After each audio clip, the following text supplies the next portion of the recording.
do that. Good evening, everyone. Welcome back to Village Hall. This is very exciting. I see a full house tonight, which is also very exciting.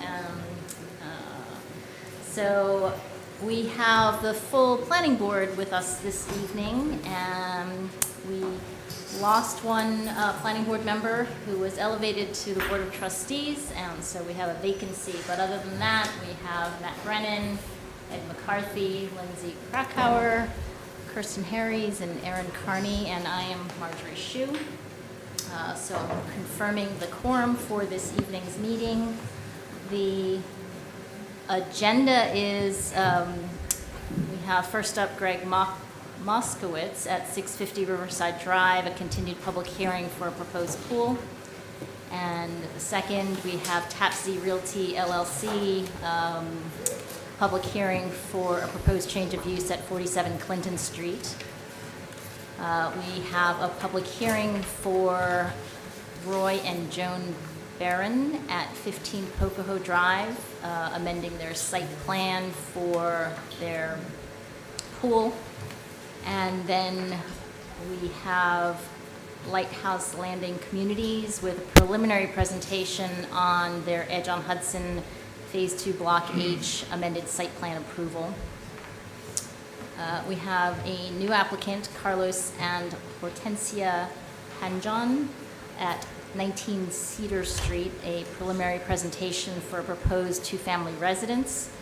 And then last on the agenda is a preliminary presentation for Edge on Hudson Block I, amended site plan approval. So with that, 650 Riverside Drive. Good evening. Good evening. I'm Ralph Perugine, Provident Design Engineering. I'm here on behalf of the applicant, Greg Moskowitz. I have him with me today, as well as Beth Evans of Evans Consulting. So we've been going back and forth on this project a couple of times with your consultants, and we believe that now we have addressed all of your consultants' comments, both Dave Smith and James Nanarelli. They can confirm. But what we have right now is a family pool located at... I'm sorry, excuse me for a moment. Yes? Should I open the public hearing? Open the public hearing. Okay. Oh, Move to- yes. That would be helpful, wouldn't it? Yes. I move to open the public hearing for 650 Riverside Drive. Can I get a second? Lindsay seconds. All in favor? Okay. Continue. So as you may have remembered from the first submission, the pool deck and the pool patio area were probably twice the size of what we've currently reduced it to. And the reason for reduction was to provide the 2-to-1 wetlands buffer mitigation area, which is this hatched area out here in the existing grass areas that is right now. So based on the revised plan, we have met that 2-to-1 mitigation area. We've also provided a stormwater management system that will compensate for the additional increase in impervious surface. That system is located just to the side of the pool area. It is a network of polyethylene pipe perforated so that, and with a gravel layer so that the water will infiltrate into the site. If you don't know if you need any further description of the parcel, I have Beth Evans. She can address any questions you would have with regard to the landscape, not the landscaping, but the wetlands mitigation.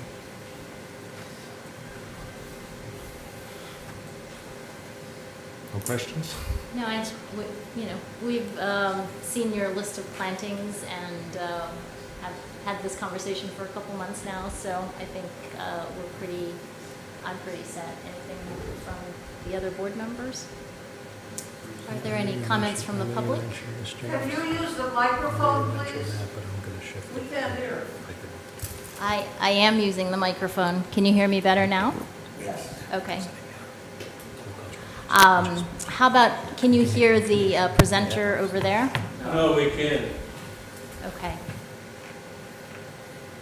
Is there I'm anything? sorry, are they not hearing me, or they? Yeah, they're not hearing you either. Oh, I was speaking confidentially to James here, I'm sorry, I apologize. No, just in general, not, Oh, not for general, your I sidebar. apologize, I'm standing right here, microphone's right here, sorry. Okay, is that better? Yeah. Any comments from the public on this application for the proposed pool?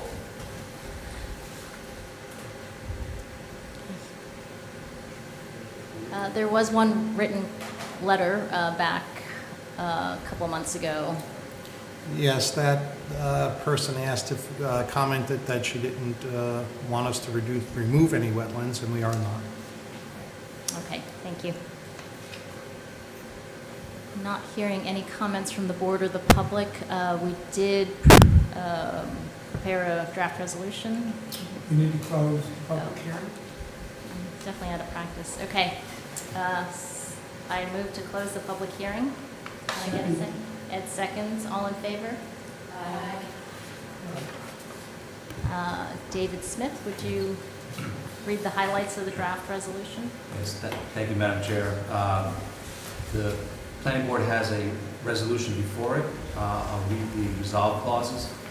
Now therefore be it resolved that the planning board, after review of the materials submitted, public comments and recommendations, and the EAF in Chapter 418.9 of the Sleepy Hollow Code, has determined that the proposed action is an unlisted action and makes the determination of non-significance of environmental impact, and that the proposed action is not subject to further environmental review, and be it further resolved that the said application for site plan approval, wetland buffer disturbance relative to the construction of a family pool, emergency generator, and accompanying stormwater management system is dated 6/3/21, and as may be subsequently revised to comply with this resolution, is hereby granted approval, and that the applicant may obtain the endorsed approval of the planning board chair on a copy of the resolution and upon plan drawings, as and when revised as necessary to show compliance with the following conditions, which endorsement shall permit filing in the Sleepy Hollow Department of Architecture, Land Development, Buildings, and Building Compliance, the Building Department,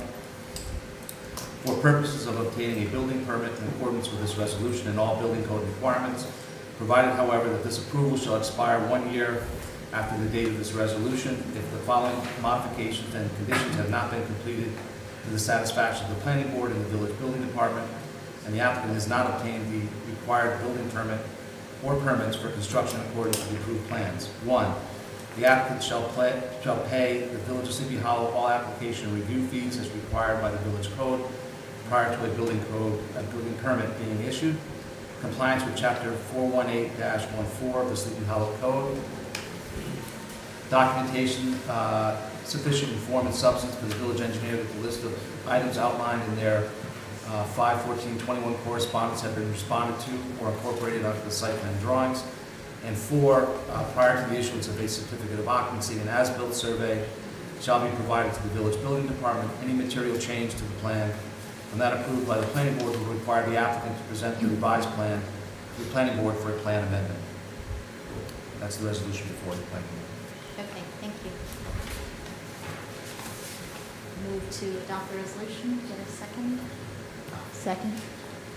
First and second, all in favor? Aye. Thank you, Chairman and members of the board. Tapsy Realty, 47 Clinton Street.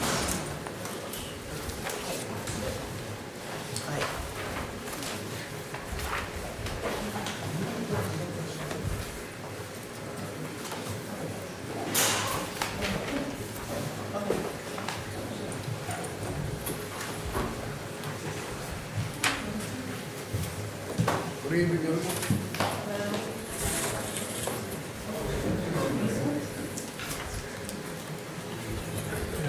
Usually is a little stand.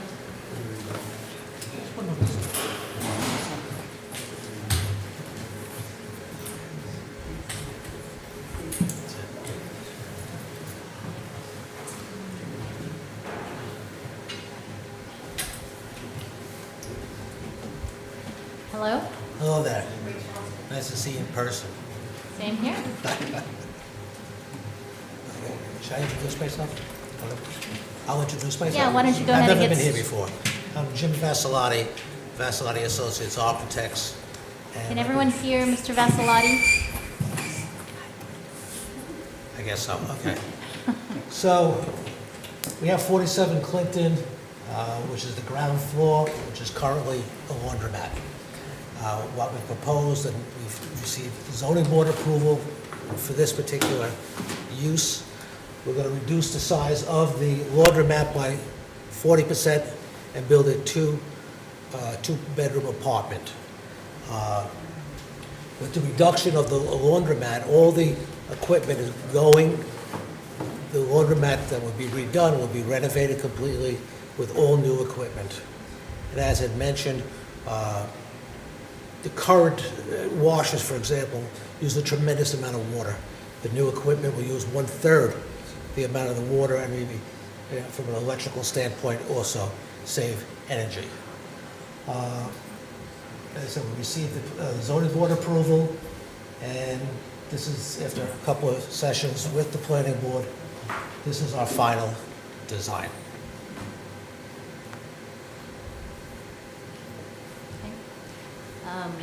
At one point, you had a studio apartment and And a one-bedroom. We were asked at that time not to have that and to have a two-bedroom. So we agreed to that and made it a two-bedroom. That reduced the parking variance from 2 cars to 1 car, Right. which we have. I- Madam Chair, do you want to open the public hearing? Oh, right. I move to open the public hearing. Second? Lindsay seconds. All in favor? Aye. I had a question. On the left side, it looks like you have a new entryway to the apartment. What's the purpose of that entrance? Because This over here? because there also shows that there's an entrance from the hallway, right? Yes, it's an entrance from the hallway. This is existing now, the door is there now. And I wanted 2 means of egress out of the apartment. That's the reason we did it. You wanted 2 means of egress? Yeah, most multiple dwellings have to have 2 means of egress. So I've got somebody going down the hallway and somebody going out the front door.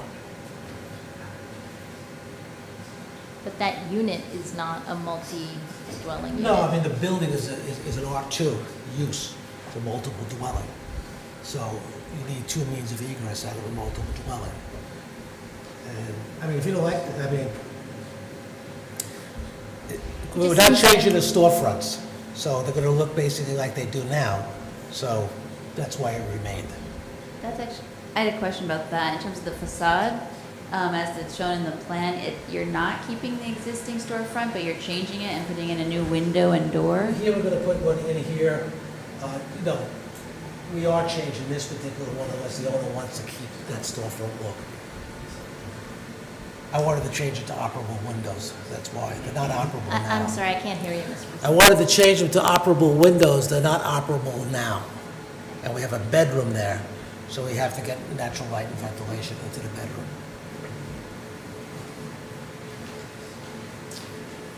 So it seems to me that that hallway for the hallway leading to the door to the street directly just could be repurposed to, usable, livable space. I I'd have to check something, but it could be. But right now, all the bedrooms are of a decent size. Okay. I would concur with the comments just made, but the additional comment or question I had was looking at the new infill wall that would be happening on the residential side. I believe you've specified stucco on the outside of the building, but currently there isn't any stucco elsewhere on the building. There's Yeah. brick and stone. Okay. So I guess my question I mean, was, Could I address the owner of the property to answer a question? Sure. Okay. Yeah. Excuse me. You can have the owner Frank. come up. What are you planning to do with the facade? I'm sorry? What are you planning to do with the facade? The facade, nothing, we're just gonna restore it. We're gonna repaint, we're gonna point the front of the building, and we're gonna paint the corners.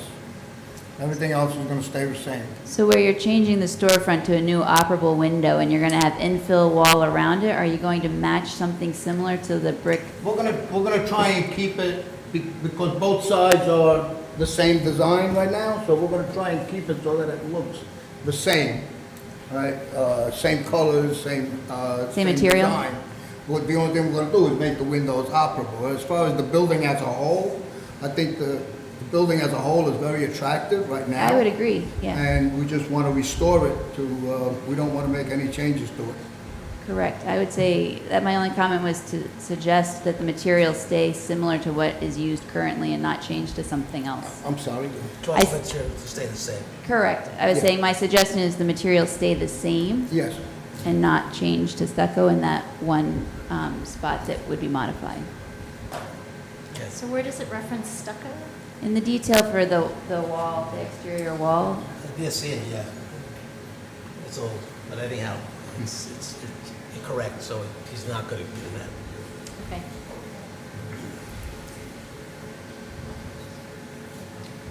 Any other comments? No code compliance issues, that would be very largely.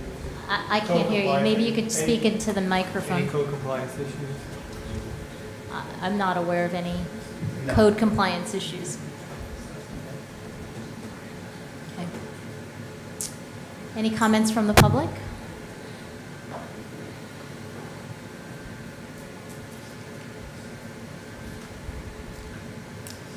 All right.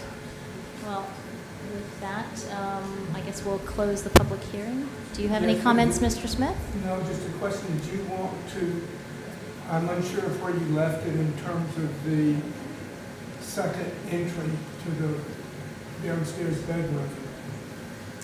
It sounds like the applicant wants to keep two egress for that two-bedroom apartment. Part of it, I guess, is to preserve the facade that has two entryways. I don't think it's, necessary to have two, but, you also lose some wall space if you have the ingress from the hallway, so you could close that off. If we're not required to have two means of egress out of the unit, then we'll just eliminate that one corridor and make that another window and make the room larger. But then, I mean, that's, I'm still on That's a I'm still on the short, side of the multiple dwelling needs Yeah. two means of egress. It's your. That's your- me. Just It's saying it's your choice. I mean, there's Okay. no code But if he requirement. gets rid of the door and moves things bigger, then these storefronts are not gonna match up anymore. You could also get rid of the interior egress as well. This here? I guess we could. Sounds like you won't, which is fine. Well, I'm just trying to say that from a code perspective, and I'll have the books in front of me, in a multiple dwelling, you need two means of egress. Every building has a fire escape on this building for the back, for the second means of egress. I do a number of new apartment buildings, and they all have two means of egress, and I stuck with two means of egress. That's fine. So they're preserving their current design. And I guess the one change is eliminating any reference to stucco, No problem. right? correct. And just to say, if your intent is to preserve that storefront facade, you could keep the door at its current location instead of moving it forward, which would provide a kind of protected entry to that apartment. Yes, we can leave it where it is, yes. Just as- All right.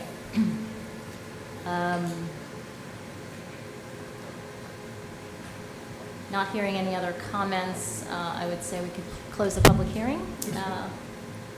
I move to close the public hearing. Can I get a second? Ed seconds it. All in favor? Aye.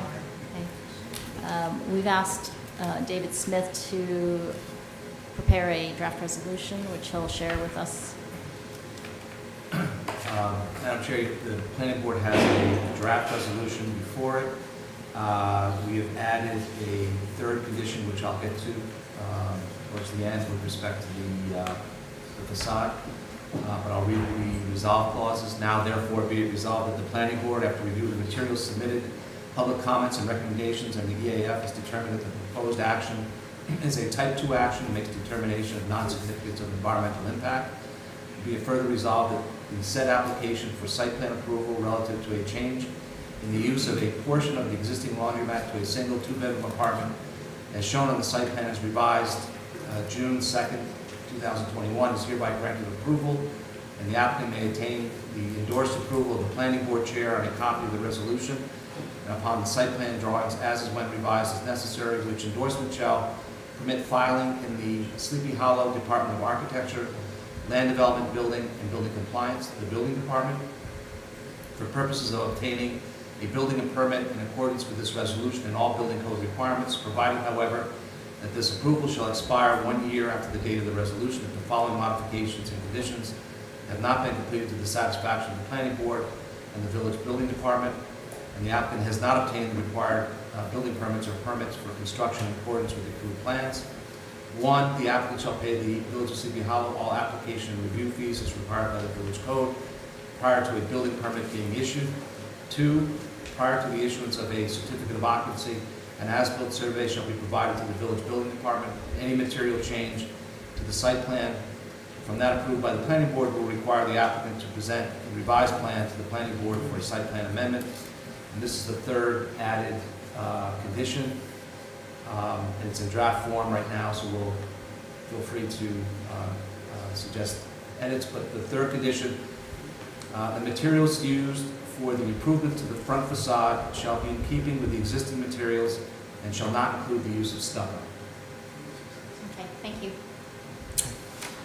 All right, move to adopt the resolution with additional wordsmithing about the materials. Can I get a second? Matthew seconds. All in favor? Aye. Aye. Okay, Thank you. Thank you very much. thank you. Next is Roy and Joan Darren, 15 Pocono Drive.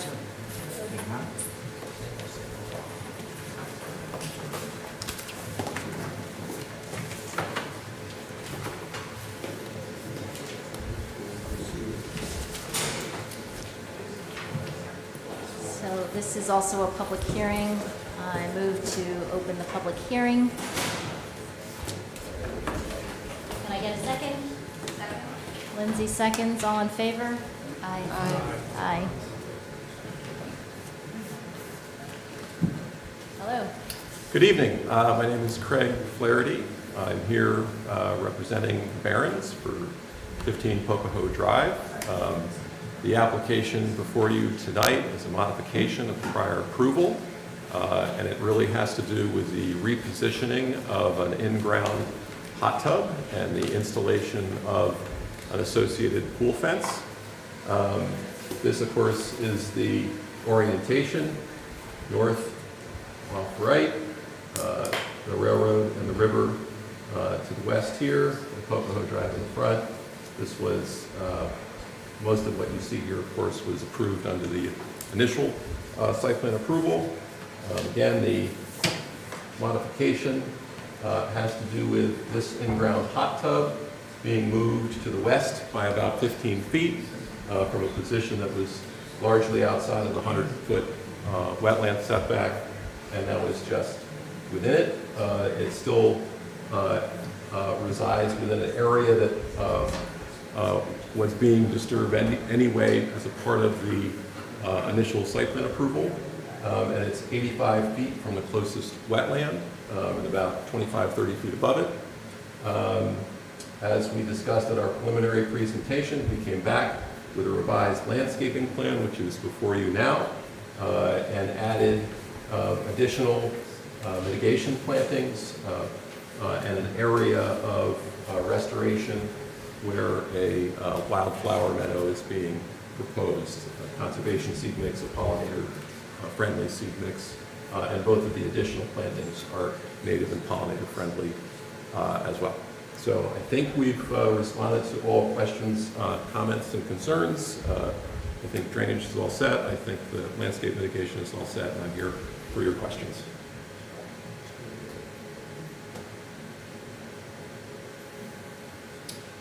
Can you refresh my memory if you've discussed this before?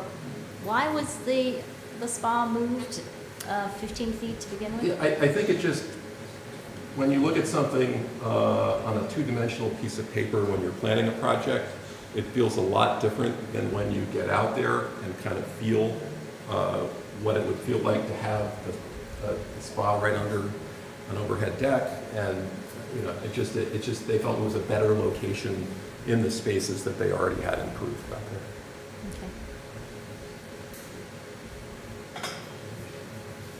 Any other questions?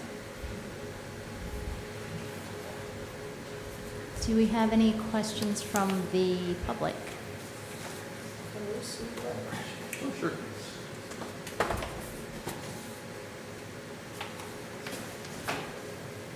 This is what we're here for, behind the house.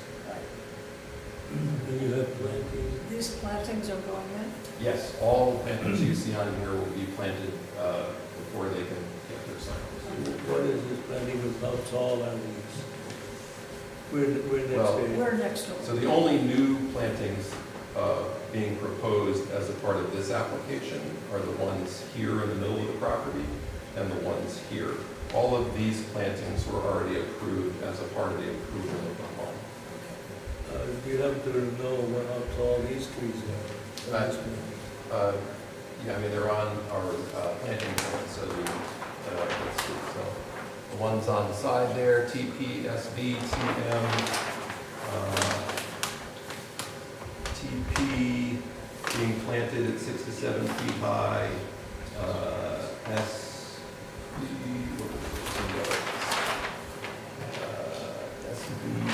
TM.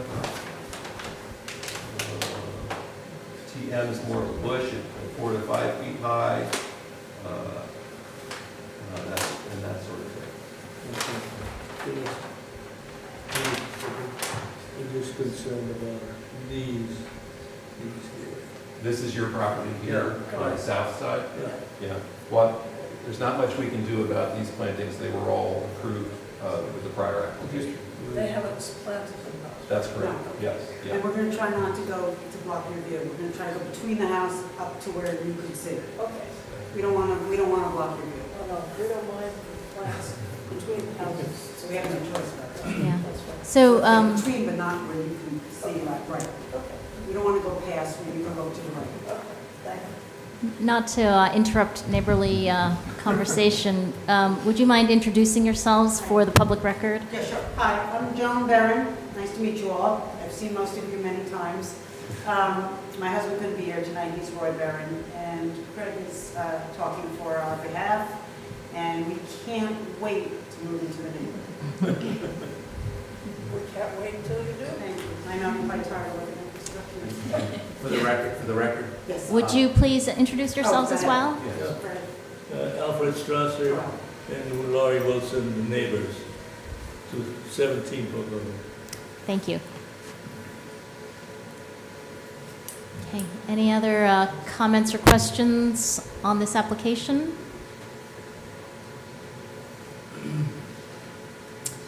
If not, I move to close the public hearing. Can I get a second?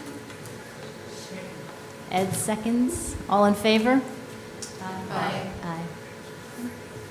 Aye. So we have another draft resolution that's been prepared by David Smith, if you would be so kind. Certainly. So the planning board has a draft resolution before it. There have been a couple of modifications. One, there was the submission of a project construction schedule timeline that's been added as part of the materials that have been reviewed by staff and by the planning board.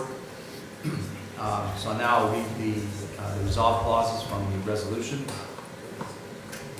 Now therefore be it resolved that the planning board, after review of the materials submitted and public comments and recommendations, the EAF in section 418-9C of the Village of Sleepy Hollow Code has determined that the proposed action is a type 2 action and makes a determination of non-significance of environmental impact.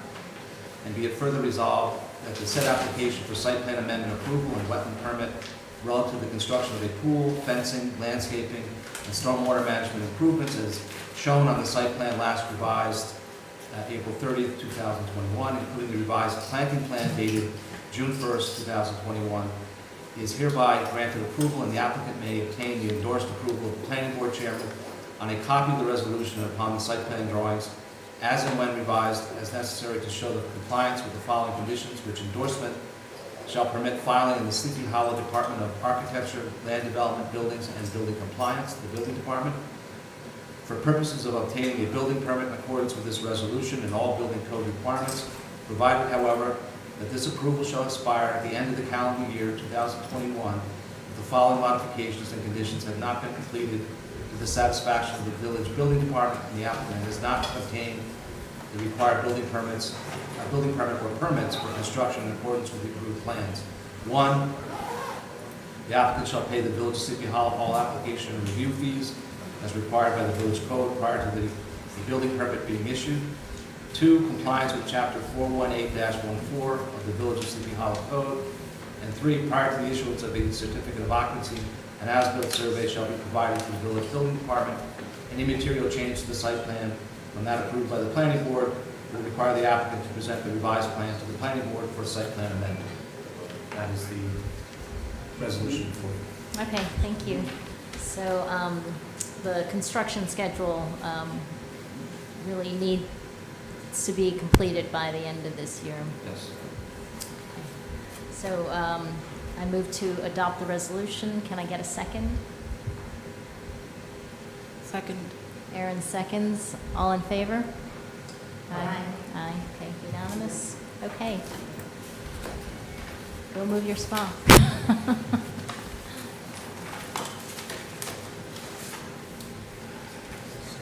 All right, Block H, Lighthouse Landing Communities.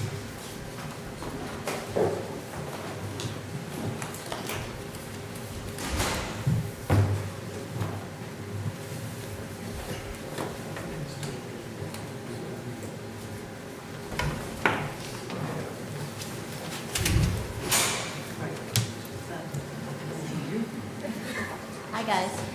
Good evening, everyone. It's so great to see you in person. It's been a long time that we've all been two-dimensional. It's great to be back here. I am Peter Chafkin from Biddle Real Estate Ventures here on behalf of Edge on Hudson. I'm here with my co-developer, John Stein, Craig Tompkins, our head of construction, Mark Weingarten, our attorney, and our development partners for this exciting portion of the project, Hines, run by Tommy Craig, and Lily Ackerman, Sophie Nitkin, and Austin Bugatef. And I'm very excited to introduce to you our architects for this stage of the project, Rick Cook and Kate Ives from Cook Fox Architects. So to give you a little brief history, we're here tonight to talk about Block H, which is the first waterfront condominium building in Edge on Hudson. And just for the record, a little background, which everybody knows. As you all know, the first approval that we had for this project is back in June of 2011. The Riverfront Development Concept Plan and special permit were approved. We then came before this board for the first phase site plan back in 2015, and ultimately in October of 2015, we received an approval for that site plan, which is at this point mostly built out by Toll Brothers. We then came to you in 2018 to start talking about the second phase. And the first approval that this board granted us in June of 2018 was the Phase 2 Roads and Infrastructure Site Plan, which gave us an opportunity to start working on the roads, getting the streets in, as we then came back a few months later to talk about the Phase 2 buildings. And in December of 2018, we received preliminary subdivision approval and site plan approval for the buildings in Block F and Block H. Subsequently, we sold Block F to this team at Hines, and they've gone forward and have they've actually just topped off a portion of the building in Block F, and they're making great progress on building that. We've worked through a number of different iterations on Block H, and we focused elsewhere in the project for various reasons. But over the last 3 months, we've been able to re-engage and really focus in on Block H, and we worked very hard to take the design of that, the original conceptual architecture, and we've worked with the Cook-Fox team to really transform that, as has happened every prior approval. We've transformed that into a building that now at this point is not a concept architecture, but we are at a point where we have a building that we can build. And there are a couple of evolutions of design that we want to touch base with this board on. We want to present them to you.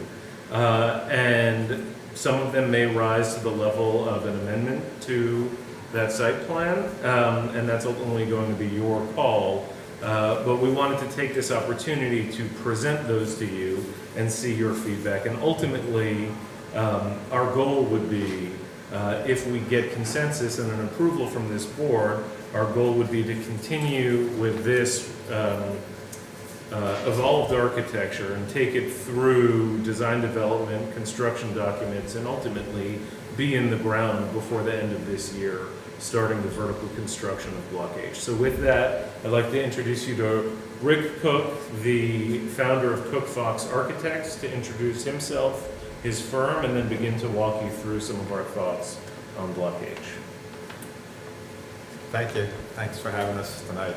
My name is Rick Cook. I'm the founder of Cook-Fox Architects. I'm a Hudson Valley kid, grew up there. The little dot between the bridge over there is my home on the other side of the bridge. Kate Ives is here. She's a Sleepy Hollow resident, closing on a home tomorrow, has a 3rd grader in the school system, and twins entering preschool. So we're really happy to be here. We absolutely love this site, and I think it could be transformative because of this spectacular view. We're very interested in environmental design, connecting people with places, connecting people with nature. It's a field of thought we call biophilic design. And the Hudson River, or more accurately, the Hudson Tidal Estuary, is just a remarkable place. And this specific spot on the Hudson has been a place of choice, a place that people feel connected to the river. It's been a place where people could live anywhere in the world and have chosen to be here. And this place where 2 ecologies overlap are called ecotones. They're the richest places in the world. And I just love the way this postcard of Maxwell Briscoe with the marsh in the foreground and the masonry buildings sitting on the waterfront, this idea of built structures and nature and the tidal estuary all coming together. And the other images that you know, but the site now presents an opportunity to reestablish the relationship between humans and the natural surroundings of the river. An environment that has drawn artists and residents seeking a home overlooking this exact view for centuries. This is a field of thought that we call biophilic design. This is one of our projects. Most of our work is focused in Manhattan. This is a project called 150 Charles. This is the courtyard and the space in between wings of the building. But restorative environmental design goes beyond avoiding harm and damage to natural systems and human health to also seeking the restoration of positive and beneficial contact with nature and humanity. I think that's part of this project that we've been invited to be part of. Of course, green design and all of that, but I think there's something really special about the restorative and regenerative quality of what the partners are trying to do at Edge on Hudson. So I'll go back to the 2018 master plan. This is the 2018 master plan that's approved. And last time I stood in front of the monitor, and this is the site right here, Block H. So this is the site that has that first waterfront view coming down from the water. So that's the approved site plan from 2018. And then the districts are exactly the same. We're in the waterfront district. So you have the Lighthouse Landing, you have the Loft district, we're in the waterfront district, exactly as it was in 2018. We're here to talk to you about 4 areas that we call minor adjustments, evolutions, refinements, I'd like to say improvements in the approved master plan. There are 4 different areas. And we'll talk about each one of those specifically. We could go first to the Southwest Plaza, because I think that's extremely important well, we'll go to that first, but let me talk about retail continuity. The idea is keep the retail the same size and the same location as the master plan. So the northeast retail up here, the site, as you know, slopes from about elevation 20 down to about elevation 10, it slopes down. So keep the northeast retail on that important plaza the same. Keep the lobby the same where it is. The lobby's a little bit bigger. And then the next one, please, Kate. And then keep the restaurant and the southwest retail in the same place and the same amount of frontage. So those elements stay the same in all our proposals. So I'll start with the Southwest Plaza. This is where everything comes together. Westward Drive comes around, Horseman's Boulevard comes down out to the view, and this is an important place for all of us, the public, to engage with the building, engage with the waterfront park. This is an image from the Hart-Howerton architects of the site plan approval from 2018. You can see that there was a plaza here, and the restaurant and the retail here, where it says Hudson Cafe and Edge over here. We're proposing to keep those uses, but we've been able to refine the design a little bit, and we'd like to propose both an open air and a loggia condition under this theory that people like both prospect and refuge. So this is an image of our proposal, keeping the restaurant here, adding to the street level activity, keeping the cafe, the retail back over here, and having both an outdoor area here, the light sensor's picking up my hand, and the loggia. So there'd be both covered area and open area. Ideally able to have more activity, give people more options, and use it a longer time period at different types of weather. I'll zoom in on the corner. First, the consistency with the design guidelines, high quality building materials that can withstand waterfront exposure will be used. Streetscape along the waterfront will be consistent with streetscape standard throughout Lighthouse Landing, with emphasis placed on creating a pedestrian-friendly environment. I'll talk a little bit more about that. So the next image will get us closer to the street. So this is really on the corner of Westward Drive and Horseman's. You can see that there's a component of both outdoor, all that's outdoors, but a component that's out in the streetscape, and a component that allows a little bit more refuge in that loggia condition. The restaurant feeds out. You can see the deck above that engages with the street. The idea that this would be a vibrant place for all of us, the residents, people coming to the restaurant, people just going to the park. You can see that we're trying to get activity down along the street with the restaurant also. The next area, which we call refinement, I'd like to call improvement, is there were a series of townhouses, or maisonettes as we call them, running down Lighthouse. This is a great idea because this gets people on the street. One of the things that happens with apartment buildings sometimes is there's a lobby and there's kind of a dead street front, but the approved master plan had entries, direct entries down Lighthouse. We're proposing keeping that exactly. There were a handful, 3 or 4, that had patios out in front, and I thought that we could improve the streetscape on Lighthouse Landing by getting more variability. So the next one, please, Kate. We've done this a lot in some of our work. This is on Charles Street here. This is at 550 Vanderbilt, where you bring people and engage people in their homes with the streetscape, improving the streetscape and giving people eyes on the street. So this is an image that we're doing. So each one of these are people's homes. So we're keeping the idea of the front stoop, keeping the idea that people engage with the street. But what we'd like to do is have these little bays and have where there were patios, move them up to the 2nd floor. Each of these are 2-floor maisonettes. So a home is these 2 floors. So this upper level engages with the front door and engages with the street. We thought that it gave it a nice texture on the street, nice light and shadow, and nice variability. The plane of the building is 8 feet back, exactly like the master plan. And the patios were 4 feet back. So to get an accessible terrace, we need 6 feet. So we're 6 and 2 to make up the 8 feet as opposed to 4 and 4. So we want to have an occupiable deck up above. So we like this for adding life. We think it's a nice refinement to the master plan and completely consistent with the street wall of the original master plan on Lighthouse, and a nice improvement to the pedestrian experience. The next one, Kate.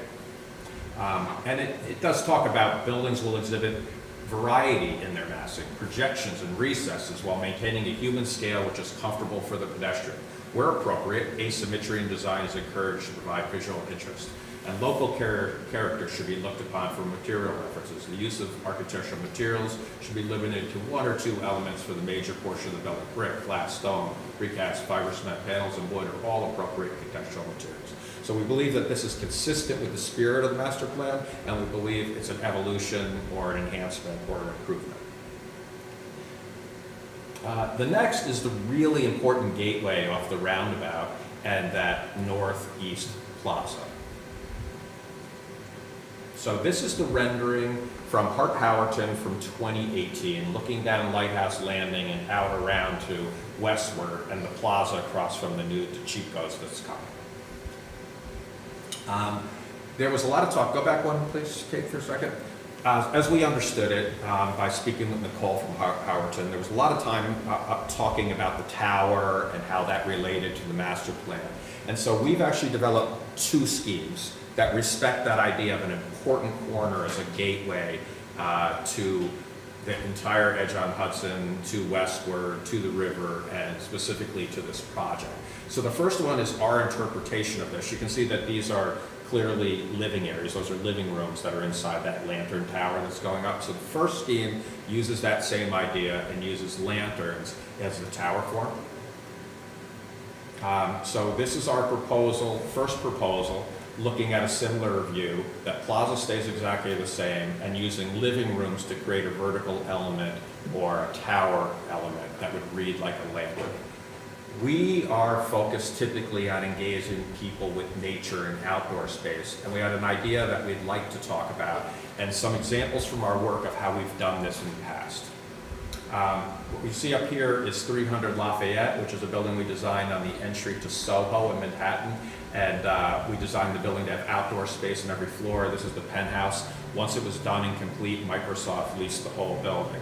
This element that you see here is using these same ideas of the open space loges to end in cap. We designed this building for the Collegiate Churches of America, the oldest corporation in America, immediately adjacent to the West End Collegiate Church. So this idea of site-specific area, communicating between the building mass and the outdoor space and connecting people in those special places.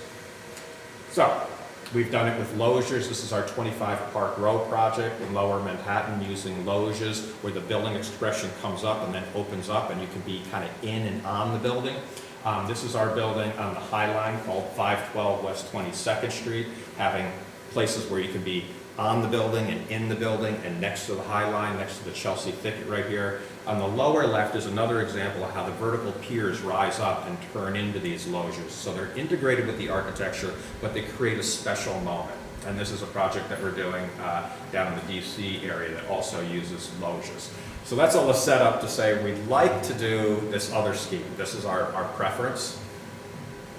And that's using outdoor space as opposed to somebody's living room to mark that corner. We'd actually be able to see daylight through it and get the verticality of having those porches marching up. And we could do some work with the coping to get a verticality of that reading. But for us, it was more appropriate to have an outdoor space that's kind of shared by all of us rather than looking into somebody's living room to accomplish that same goal that I understood many of you have spent time with, making an important corner as you enter down westward. Okay, and again, quotes directly from the design guidelines that we believe our proposal is consistent. And then the next one. This is the one that I thought was critically important. We're going to talk about this area right now. Again, we're coming from about 20 feet down to about 11 feet. So this hill is wrapping down, and you get this first big view out to the water down westward. And in the existing master plan, if we go to it, there's this entire sweep from way up here where we get the retail at the Roundabout Plaza, all the way down to a parking garage and all the way down here until you get here. It's 235 feet in the existing master plan where there's only a parking garage and a parking garage entry and a water meter room. There's nothing happening. It's nicely planted and nicely screened in the rendering, but there's nothing that would draw you there. And I think it's a long ways from that moment up at the Roundabout Plaza all the way down until you get to someplace that you're headed. And I thought we could improve that. So the next one shows a plan. On the left, you can see this is the approved master plan. This is all the parking garage and the utilities. So it's 235 feet from the moment you leave that last window of the retail until you get down to this restaurant down here. And so it's basically a screen wall of a parking garage. So what we're proposing is what we're calling townhouses. 3 townhouses along this block. So there's only 110 feet, less than half the dimension of time. So I think visually you can make that leap until the bend, and then you're at some new activity with the same idea that you approved over at Lighthouse Landing, to get eyes on the street, to get people coming and going from their doors, and then into the restaurant and back to that plaza that we talked about. So if we go to the next one, this is a rendering that we're just working on now. You can see the Chico's over there on the other side of the roundabout. And I wanted to kind of see what it would feel like, how close you could get this together. So now, from this window right here, it's only 110, 115 feet, whatever I just said a minute ago, until you get here, and then you're at somebody's front door again. Otherwise, it would have been this whole swing with that parking garage entry. So we've been able to do the screen parking garage entry just right here with the green wall and really shorten that up. So the distance for somebody walking, the pedestrian-friendly idea, is a much better link. And then we get right up to the front door and somebody's living on the park. So that's that moment you get it, less than halfway. So we get back to a building that's providing activity to the street, proud owners engaging with the sidewalk and with the park. So this one I would say is maybe not a minor adjustment, but I really believe that it's an improvement to the goals that were set out in the master plan. And we love the master plan, and we're very happy. I think this is a wonderful site, and we've been very happy to work with the whole team to try to make it a reality. So I think that's everything that I had, other than a nice picture we took of your beautiful view, why we think this project will be successful. I would like to say that there's a lot of pressure on the team and on us, because this building will set a standard for what it means to live on the waterfront here at Edge-on-Hudson. It's going to set a new price point standard, which is good for all of us and for the ratables on the tax base. So we really want to get this spot on right. We've worked with Tommy before from Heinz. We're doing a wonderful building for Heinz, Trinity, and Norges in the Hudson Square area across from our Google headquarters that we did. And Tommy believes in working the puzzle as hard as you can to squeak out every bit of quality. So it's been a really interesting process so far, and I want to thank you for your time. Thank you for letting me explain why we think that these are good refinements and improvements. Board, Chair, thank you very much. And Peter had one more issue that he wanted to talk about. Thanks, Rick. Thank you. The final point we wanted to bring to your attention, so in addition to the 4 design changes, there's one other change, one other change we'd like to bring to your attention that is driven less from a design perspective and more from the feedback that we're getting from the sales and marketing team who we've engaged, who are, it's a group called the Marketing Directors, and they're the preeminent real estate sales and marketing firm for new construction in Westchester, the tri-state area. They've worked with John on a project in New Jersey, and they actually just sold, or are in the middle of selling, the St. Regis Residences in Rye, which is not totally finished yet, but so far it's the most successful residential condominium project in Westchester County. And as they looked at the plan, one thing that they brought to our attention was the original design. The original design had a parking structure that was shared by both the residents, and there was a small allocation of 30 spaces that were set aside for the retail, for a public use. And actually, if you'll remember, in the existing approval, the parking requirement was for about 60 commercial spaces. And what we did at the time, and what this board approved, was we said, okay, we'll put 30 of them in the building, and approximately 30 of them, we will identify a future garage to put them in when we get to that point. And ultimately, when we sold Block F to Hines, we got from them 50, they agreed to build 50 extra garage spaces. And so that 50 satisfied the 30 that had been, that were sort of, we said we would identify in the future. Well, the feedback that we've gotten from the marketing directors is they think at this price point for these condos, they think it needs to be a residence-only garage. So the request that we're going to make to you is, in addition to these 4 changes, we're going to ask that you let us satisfy the non-residential parking requirement for this building in a future garage off this block. So what it'll actually be is roughly, some of it will be satisfied in Block F, and some of it will be satisfied in a to-be-built garage. Same condition that we had on our original approval. So with those changes, I think that it's time for us to be quiet and hear if you have any questions or thoughts.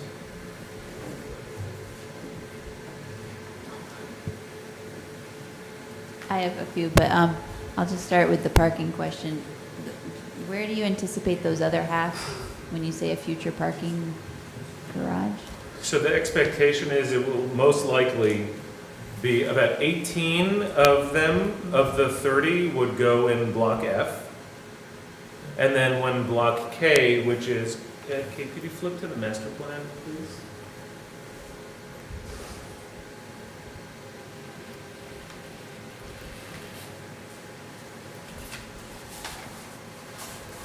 Perfect, page 5. Yeah. So, I don't know what I did. So 30 of the 60 are in this building right here. So just one block away. And so we would expect that an additional roughly 20 of the 30 that we now need to locate, 20 of those 30 would go in here, and I would expect that the balance will go in this garage right here in Block K when this building gets built.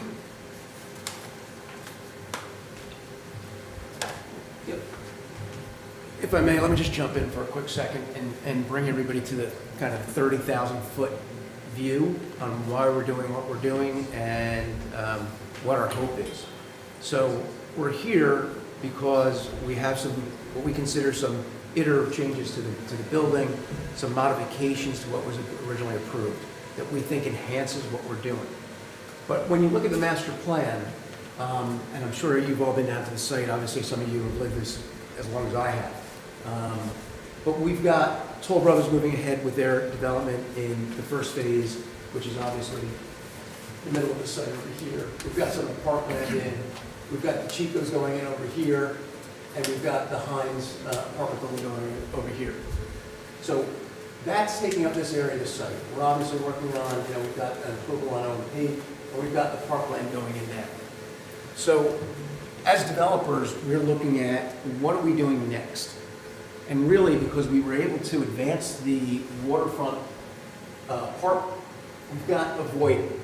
And we need to fill that market. We need to fill that void with some additional development. Otherwise, we've got what is sitting there now in Block H. It's essentially a watering hole.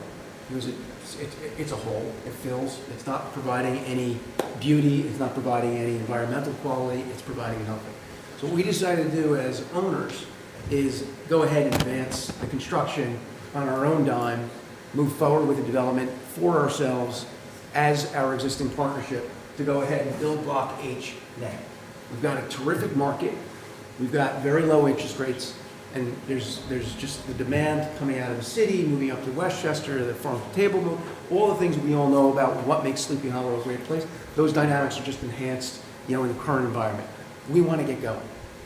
I think we've got an opportunity now. We're prepared as owners to move forward with this block for our own account and bring this, terrific, what we hope you'll also share with us to view this as a terrific enhancement, improvement to the site, and get going on it. I think Peter mentioned earlier, our hope is if we can get through the board, we'll be in the ground, sometime the end of the year, beginning of the next year.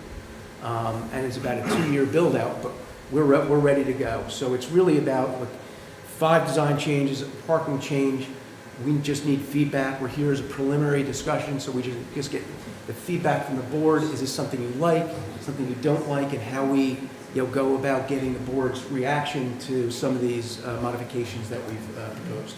And that's what we're doing here tonight. So, Kirsten, I appreciate the first question. Love to hear what other questions you have or comments that that you have. So you have something else. Yeah, no, I start with the most boring comment. If actually you can go through each of the 4 areas and just put up the images you had, it'll be a little easier to comment. Sure. And just to start off, I mean, I can say personally, I really appreciate the enhancements you are trying to achieve, and I'm in favor of most of them. My comments I just have some Can you comments. go to the plan, please, Kate, if you Or would, questions. please, and I can just talk about just the plan first. So there are 4. The Right. 5th was actually the parking issue. Yep. So architecturally, there are 4. The first was this Southwest Plaza, where we're proposing an arcade here. The retail is about the same, the plaza is about the same. We have a loggia instead of the open air. The second one was, instead of 3 or 4 patios, we're proposing the bays with the terraces above. That's the second one. The third one is up at the Northeast Plaza. We're proposing a slight change from the expression of that tower element to an open air element. That's my personal preference, but we had 2 options on that. And then down here is what I think is an important pedestrian improvement, which is reducing that 235 of just parking garage exposure down to the 110 or 115, and then doing the 3 townhouses there. So those are the 4 elements that we're here asking for, and I'll go through, go to the Yeah, if you images. can just put up like a rendering at each of those, Sure. and then we can If- comment on that. It might Great. be So easier. if we go, the first one that comes up is to go to 11, please, Kate, just for a minute. Oh, that's the approved master plan, the Hart Howerton rendering, and the next one. And so this is the part under a loggia, and this is the part open air. And if you go to the close-up, please.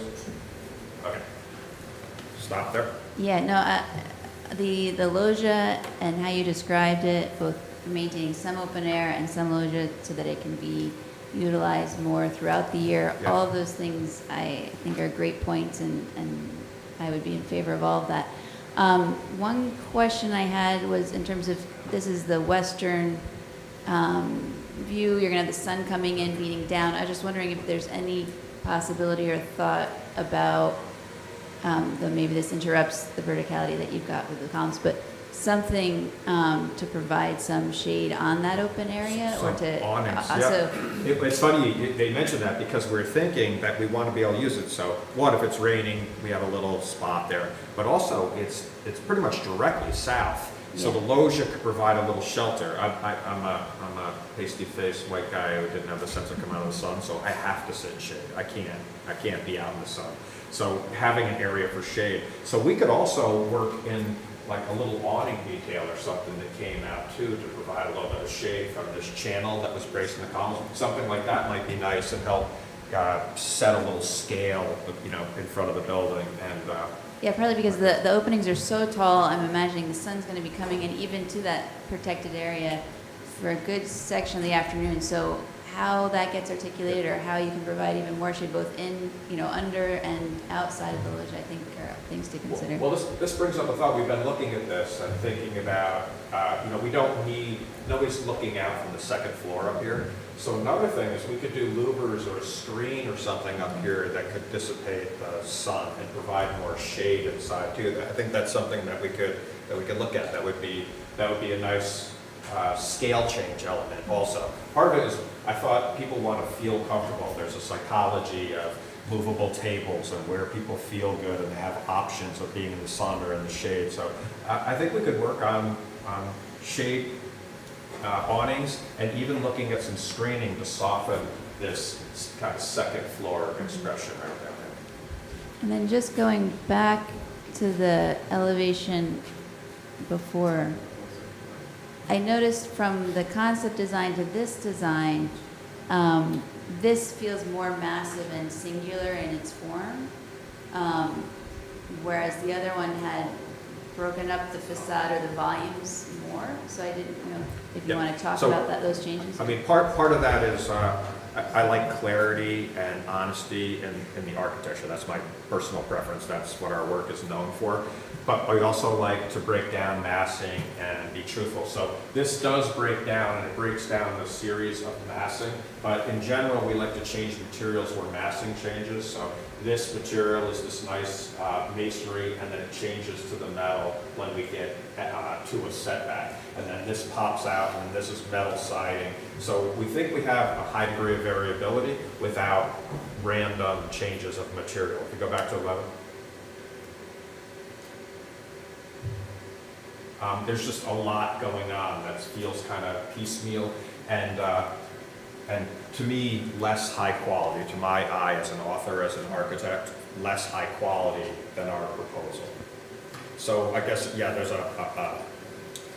I guess, author's preference for clarity and quality and honesty with the change of materials, as opposed to kind of what came across to me as somewhat random, but this is another architect's work, so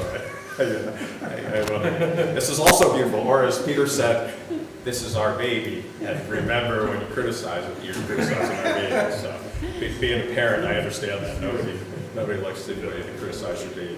And just one last question on this corner for me, and then I'll open it to everybody else. But in plan, I noticed when you went through that briefly, and you said there was retail continuity.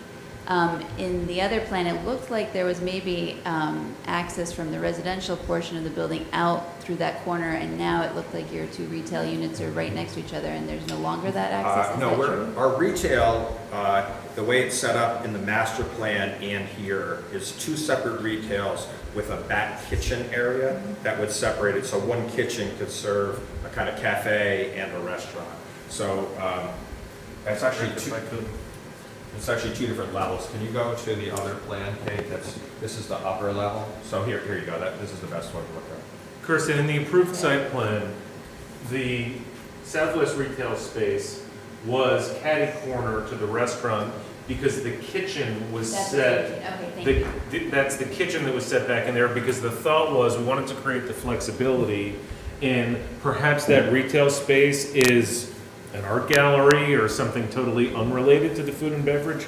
But in case it wanted to be related to the restaurant, perhaps it could be, maybe this is a fine dining Italian restaurant and maybe this is a pizza place that's served by the same kitchen. So that's why they were set there. But no, there was no residential exit. Yeah, no, thanks for And we have a similar configuration with the kitchen back here feeding both.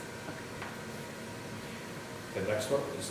I can keep going, but I'm going to pause, and if anybody else has anything to say about this corner, I'd welcome them. But otherwise, I can talk about the other 3 points. Okay, it's okay with everybody. I'll go to the next one. Well, I'm not an architect, but the only thing that it feels, I love the open air, I love that integration. It just feels really heavy, and it feels concrete. And I don't know how to explain that. It feels like very corporate kind of concrete feeling, and I didn't know if there's anything else in regards to materials making it look more organic. I do think that part of the issue that we're having is the monitor. It's reading much grayer. If we go all the way to go up to the Plaza image, the Plaza image that I like, if we go up there, please, Kate. On this monitor, it reads way more gray, so it's a nice earthy brick. But go to the next one. I think this one was reading a little bit better. Next one, please.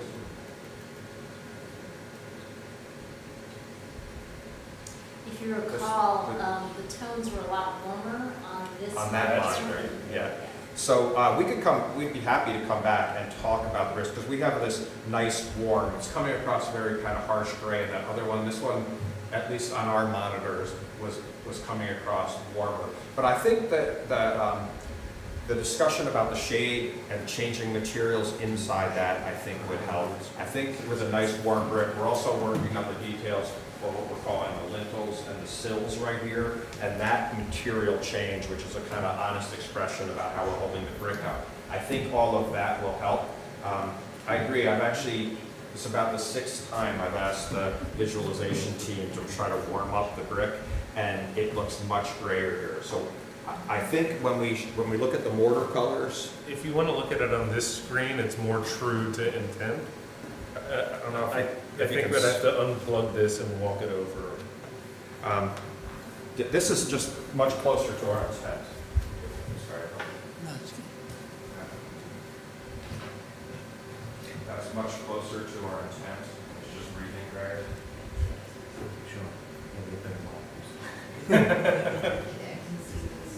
So it's a brick or stone? Brick to go.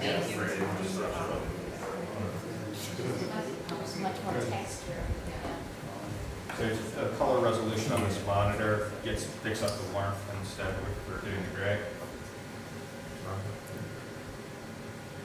Thanks for letting me do that. Thank you. It's it's funny, I was just saying that I spent so much of my life lugging portfolios with big boards, but then you knew exactly what it was going to look like, and now that we rely on different monitors with different resolution, it's not. Madam Chair, when they come back with a formal application, you actually ask them to bring sample materials. Yeah, we'd be happy to if that's okay, and we could talk about both the stone and the brick and the mortar color we could talk about. But I think that what we were talking about on the other one, getting some more shade and another level of material, I think might help us scale it down also and get another material change that's inside that opening. And so that would follow our obsession with like material changes happen at clear and obvious places, not a pastiche of material changes. So I think layering in another material I think would be a really good idea. So if I'll go to the Lighthouse Landing, we'll go around the same order then. So that was the first one. Thank you for your comments. They were all great, and I think we'll improve it. On Lighthouse Landing, if we go to that image, there were 3 or 4 of these. The first 3 had just stoops, but then there were 3 or 4 that had a patio that was at just above grade. And for me, it didn't do anything for the streetscape. I wasn't sure what was going to happen out there, whether people have a barbecue or their bicycle or carriages there. So I thought we could, I love the stoop idea. I love having independent maisonettes with their own front doors along Lighthouse Landing so it feels like a real neighborhood and not a dead apartment wall.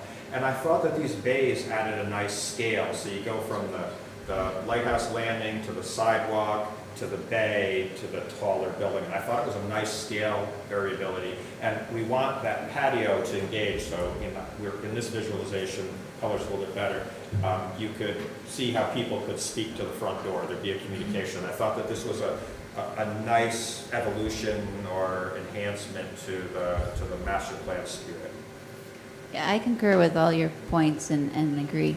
And I just had a really subtle, nuanced comment or question. Is the bay that we're seeing go with the stoop that we're looking at? Yes. Because I was just wondering, in terms of you have the glazing wrapping and looking towards the neighbor's stoop instead of having it look towards its own stoop and having the solid wall facing the neighbor's side. Yeah, so switch it around. That would be my preference. That's just it would be my preference too.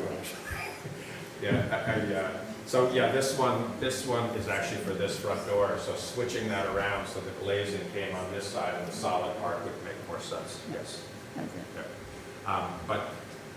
But I love the usable rooftop balcony. I think it will be used more. I think it still has a connection to the street. I love the stoop being maintained and just those. Yeah, you've articulated very well all the reasons to support it. So. Any other comments? Of all the proposed changes, this is my favorite. I really like the clean look of the living space and the big glass, and then I think moving the patio upstairs makes it still interactive with the street because it's not so removed, but it's just a much cleaner design and still very vibrant and. Thank you. I like it. Yeah, I thought so. And it's just another layer of activity and scale change. So thank you very much. I really thought this was an enhancement to Lighthouse Way. And that's the big moment. We come down the gateway, past the Chicos, and you look right out to the lighthouse. You see the water right there. So having that scale change as you go down the hill, it feels very Sleepy Hollow-like, actually, I thought. Okay, so coming around to the plaza, where I understood there was a lot of time spent on making a marker as a gateway to westward and on the plaza. I love the plaza because I think it's going to be very nice. Everybody comes and goes through that one moment right there, so it's very, very important. So we wanted to get it right. If you go to the 2018 approval, this is a view from floating up in the air, looking down both ways. The view that we have coming up, you're standing back down on the plaza, so you're at eye level, looking up at the building. I thought that was a better way to kind of view it. So this first one is using that same idea, just our interpretation of that scheme, using the living rooms as a lantern and the tower going up. And then the one, I'll skip past our other outdoor space ones, then this one, that I just plain like a lot better. I think it gives the verticality and the anchor, but it's about greenery and space and not looking in somebody's living room. And we're still looking at how that verticality could really be expressed. We were hoping that these outdoor spaces marching up and then something special on the canopy and doing something with a planter right here would give you that expression of a tower. There's probably a little bit more we could do in the detailing to express the importance of that corner and maybe layer on some more detailing. Maybe detail the spandrel a little bit differently to bring the coping up a little bit more to break that horizontal line. But I just like this one a lot better. I guess I'm asking for your support for this one over the other. I love this one. I think this is a way better design. I'm curious what the marketing partners think. They really like the outdoor space because from here now, especially when you get up, you start to look over Ichabod Landing and you engage with the plaza. So they really like the outdoor spaces with the living rooms protected, then the living room out in the lantern. They weren't really thrilled with the lantern living room because people would pull their drinks. And something that they really responded to is, and you can see it here, it's rare that in a building you get moments where you're seeing the sky, right? As you're walking, you can imagine sort of walking through this plaza and you see the sky shifting through the structure because this is all outdoor covered space. They thought that provided a great wow factor, which they really loved. And then also their reaction to the approved lantern was that it was actually not a great unit because who wants their living room to be on display like that, frankly, right? If you were to flip back, Kate, to it, to the approved, you know, that unit up there that's lighted, especially that's someone's living room or dining room. So they think that they reacted very favorably to both of Cook Fox's interpretations, but strongly preferred the option B. Peter, can I make a comment just in reaction to something I heard? Can we go back to the prior submission? Sure. Let's go to your motion. I'm Tommy Craig. I was introduced before. Rick and I are working together on this project and another project in the city. Peter and John came us to be the developer. Can you please speak up? Oh, sorry. Yeah, sorry about that. I was speaking up too far. Anyway, so I'm Tommy Craig. I've been working on this with Rick, Peter, and John. I just really want to make a very simple point, but I thought it might help you understand part of our strategy. If Rick, we can go to the image with the loges in the tower. Not that one. Next one.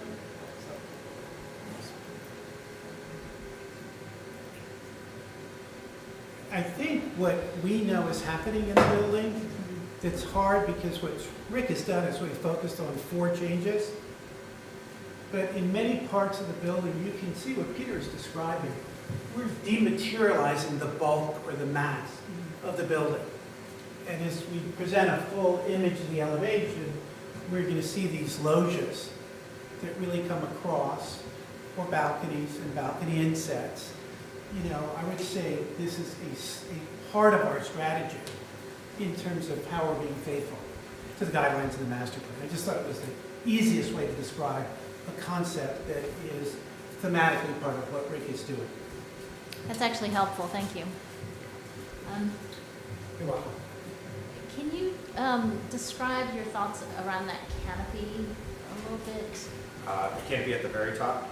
Yeah, so the basic thought is that I think the art of making a good building is in part the art of having it meet the ground well and meet the sky well, and have a clear attitude about that. So skyscrapers on the Chrysler Building disappear into a tiny little infinite point, and we wanted this building to feel of the scale of the neighborhood.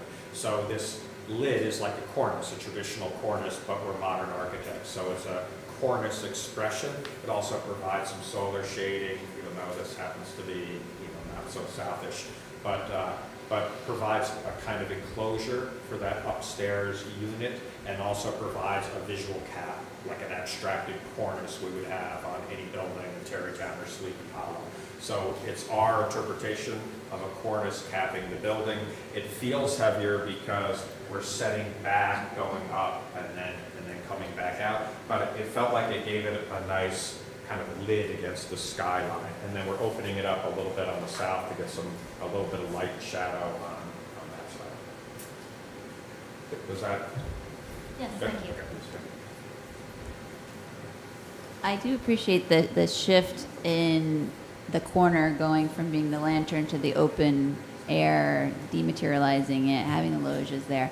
The only thing I find when I'm just looking at it, like first glance, is that it feels like the original concept had that tower more obviously articulated in terms of breaking down the volume, and so now it's reading more as a block. So if somehow you can bring back that verticality, or even the way that a tower element might break down the facade or the volume so it doesn't feel so massive and singular. Right, so maybe get this to read more as a plane, and this is a more special, whether we do something. I was thinking about doing something with the spandrels here, popping something up here, changing it so we have the outdoor space, and then work on the articulation of the verticality so it hangs together. Right now, we're trying to get a balance between the verticality and the horizontality, and I think the horizontality is winning out a little bit between the top. So I think we can work on that verticality at the detail level.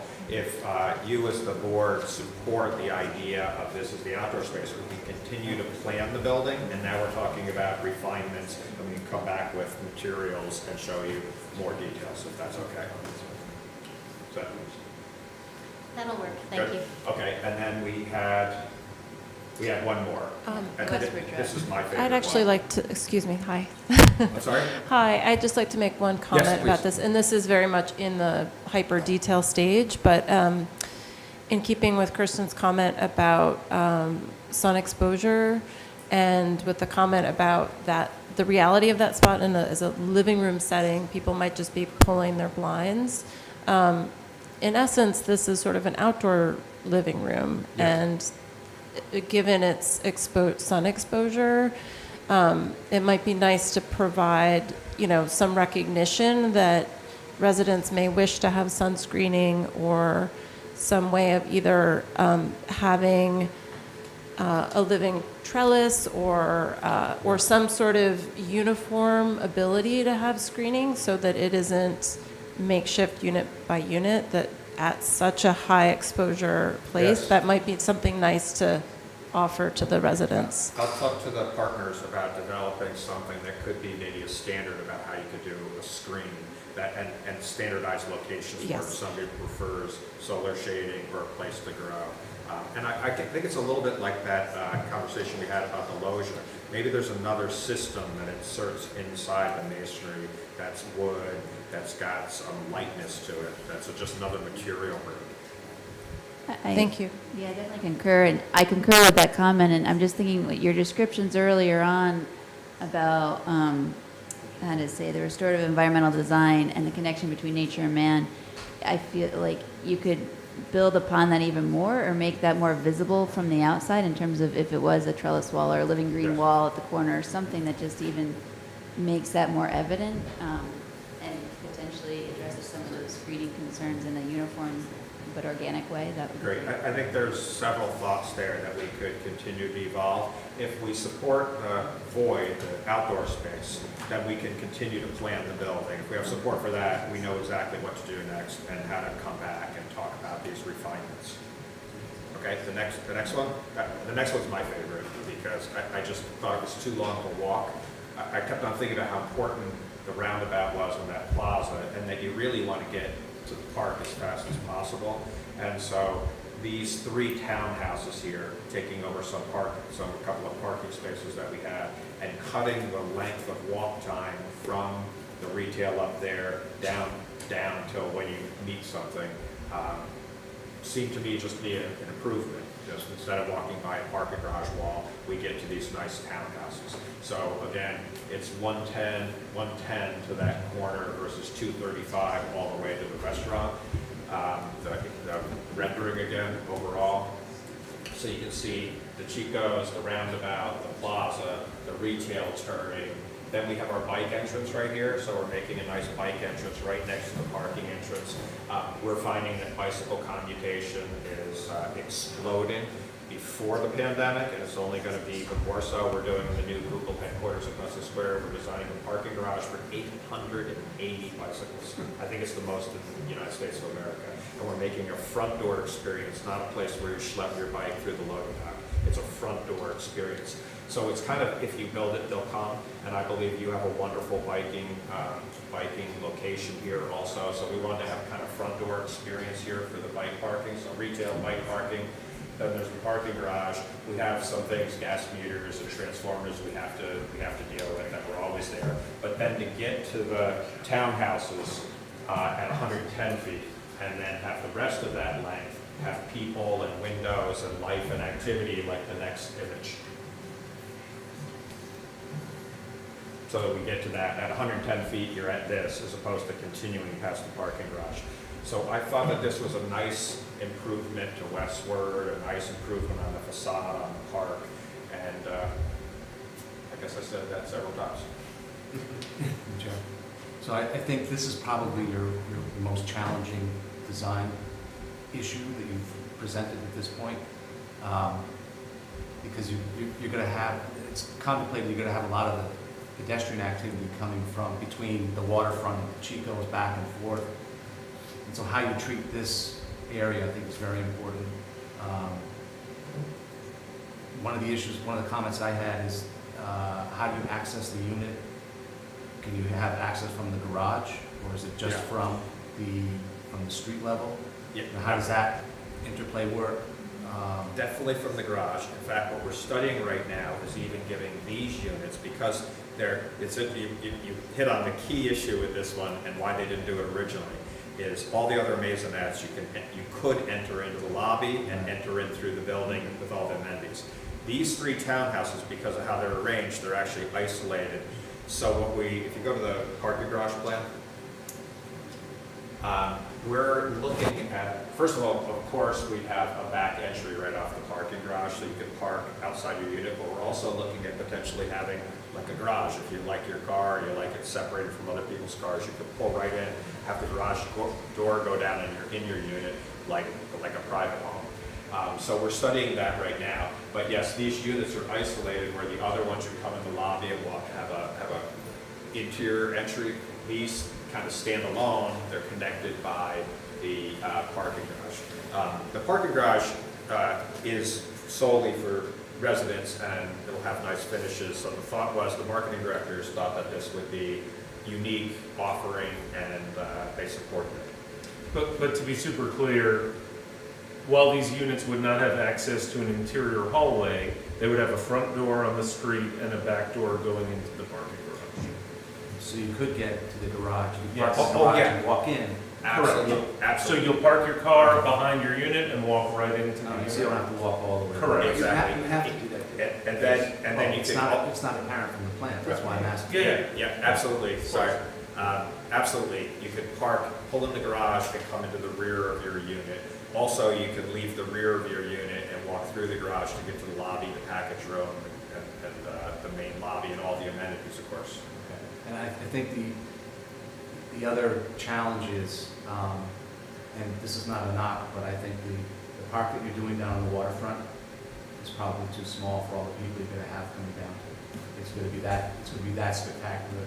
You're going to have that many people walking back and forth using, going to Chico's, going to the waterfront. Yep. So it's really, how do you treat those residential facades, so you're providing some semblance of privacy, But I think it's a different experience than Lighthouse Landing. Yeah, and you know, it's interesting that at Lighthouse Landing, it's that traditional kind of new urbanist area where you have a street, you have parking, then you have a little bit of grass, then you have the sidewalk, and it layers. On Westward, I picture more people just walking along on their way someplace else. So if you could go to the blow up of the walking into the townhouses, that last one. This is where that other idea of what's the other layer of screens and visual privacy. You know, these windows are into a unit, so how do you provide the visual screening there too? And maybe there's another system of wood screens or perforated metal screens we've used that provide some privacy to the units. My thought is that these are great homes because they really are waterfront homes. Out your front door is that park and then the Hudson River. So my thought was that the quality of these homes will be really, really nice. They're waterfront homes right on the Hudson River with a park right across the street.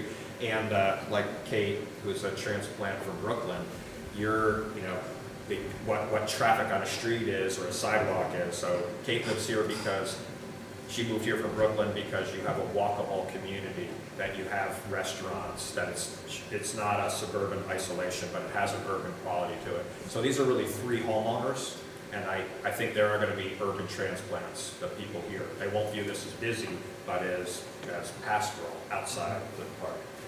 And Dave, to chime in on the point that you made, I think we totally agree the treatment here has to be different than the treatment on Lighthouse. Like if you think back to the rendering, look at I know we're a little bit further away, but you see the glass here, the volume of glass for these windows is different than if you think about, or if you can flip to the bump out on Lighthouse, where it's, because we're expecting less foot traffic on that street, it's much more in your face, there's much more glass. So I think, you know, in the planning, Cook Fox is trying to demonstrate a slightly different treatment. But it's a very good point, and we'll take a look at whether there's some kind of, you know, ground level wood screening or something like that to do it, but you're dead on. It's interesting, in 3 out of the 4 areas we've talked about, there's this idea of another material or another screen, and maybe that's a layer we could add to it, which gives another material change, another richness to it. Enter from the back, maybe even a private garage. Also can walk through the garage to get to the lobby. So I think, you know, most people driving would enter from the back. I'm going to go back. So that was the last of the 4. I was asked to go through each one. So that was the last of 4, and then Peter had the parking issue. I have a comment about this, about the... Can you go back to the townhouses? Yeah, the townhouses. I mean, what I really like about the Lighthouse Landing view is just the fact that you have a stoop. Even those 3 steps create an elevation change. And I understand that might not be possible with this, but that sort of demarcation, I mean, you're talking about 3 families that would choose these areas. They're gonna choose it because I think they don't mind the traffic, foot traffic, and also they see all of that green space in essence as a public extension of their property. And so you have the patio space elevated, and that's a lovely amenity, but in many regards, like if you have children, the previous picture, someone standing there with 2 children, you know, they're going to want to be sitting on a stoop or not necessarily have to have furniture that's outside, that they might then be able to really interact with that amazing amenity that's just outside. So I don't know how that could be articulated from an architectural standpoint, but from like a livability aspect, that's something that comes to my Yes, my the issue we're battling view. is the level change. So actually we get a stoop at the last one because we're coming down from about elevation 20 down to about elevation 10. So it comes down, so we get more separation. So the last one gets a stoop, and we just happen to be focused in on the front door. The first one where we're just trying to work out the level change. But I think you're right. You know, people, under the theory of biophilic design, people like to be in a slightly elevated position. It never feels quite right to walk straight into your home off a sidewalk. So I think it's also a good point. we'll work on the level changes and see if we can't get a little bit of a stoop distinction. I think it's important. People prefer to be up and elevated instead of right in off the sidewalk. We're battling the level change, trying to get these units coming up. It's why we didn't keep going, in fact.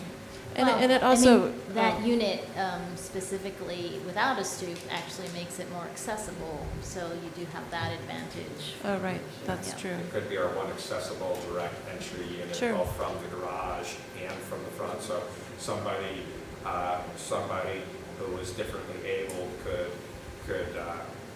get right out there. I wish I had thought of that one. That was a good one. Okay. So that was going over. The rooftop, is that private to that townhome, or is that an extension of the pool area? This, and this one, and this one are private to these Right. units. This up here is the courtyard deck that's common to all the units. And then what you're seeing beyond, that's a private terrace to the fourth, fifth floor unit. So this, what you're looking at right here, is the courtyard. We have two courtyards that are being themed. One more passive, both kind of Hudson Valley themed. We're working with Future Green, who we've done a lot of work with, who are really interesting landscape architects, layering on the Nelson Bird walls things that have happened here. So there's kind of an Adirondack theme. So the pool, instead of looking like a resort pool with an infinity edge, has kind of a Hudson Valley camp quality, like swimming hole to it. So anyway, not important. Simple answer to your question is, that is a commentary. Thank you. I appreciate 100% the attempt to shorten that distance and infill with something being occupied and lived in. And the only question that came to mind was, and I'm guessing the market is kind of dictating your choices, but you know, had any thought or study been given to what if it was additional retail space versus townhouses? You hit the nail on the head. We think that there's a market for, at this moment in time, for the amount of space that's been contemplated for this building. We don't think for this moment that there's going to be demand for more than that. And if there is, remember, there's an opportunity when we get to M block, which is the next one west, and then also there are opportunities when we get to the Q block and the hotel and R. But the thing I'm deeply concerned about is few things kill a streetscape worse than empty retail. And I don't want to put us in a position where we're building too much storefront and have nothing to put in it, because that's going to be bad for everyone. Right. That said, I think if you could kind of review the retail storefront plans and visions for M and Q, that would help us kind of understand how we're going to fulfill the commercial retail space obligations. And Marjorie, just to remind everybody that it's not just obviously this parcel on H, as you said, M, potentially Q, hotel, which will have retail definitely in the hotel, but also the balance of AB, which is up where the Chico's is, where we're working on potentially some office, MOB user, and then we also have C, where our construction trailers are now, which will also be some type of retail dependent uses. So there's a mix of different things going on, but obviously during the not only what's going on with the online sales, I was going to use one particular company name in particular, but not only what's going on with online sales, but also what happened during the pandemic with the retail, where, as Peter said, we're really concerned about expanding. We actually thought about whether we should expand it. Like, if we're hitting the market now, I'm not quite sure it's the right time, but we have plenty of other opportunities, and we've talked at prior meetings. We're coming up with a more comprehensive plan for you. Yeah, I mean, given that we put the North Retail Building in Block A kind of on hold, not even to put a structure there, you were going to go back to the drawing board and kind of consider what's happening in the retail arena. So to the extent that you're getting some insights or ideas, that would be welcome. Understood.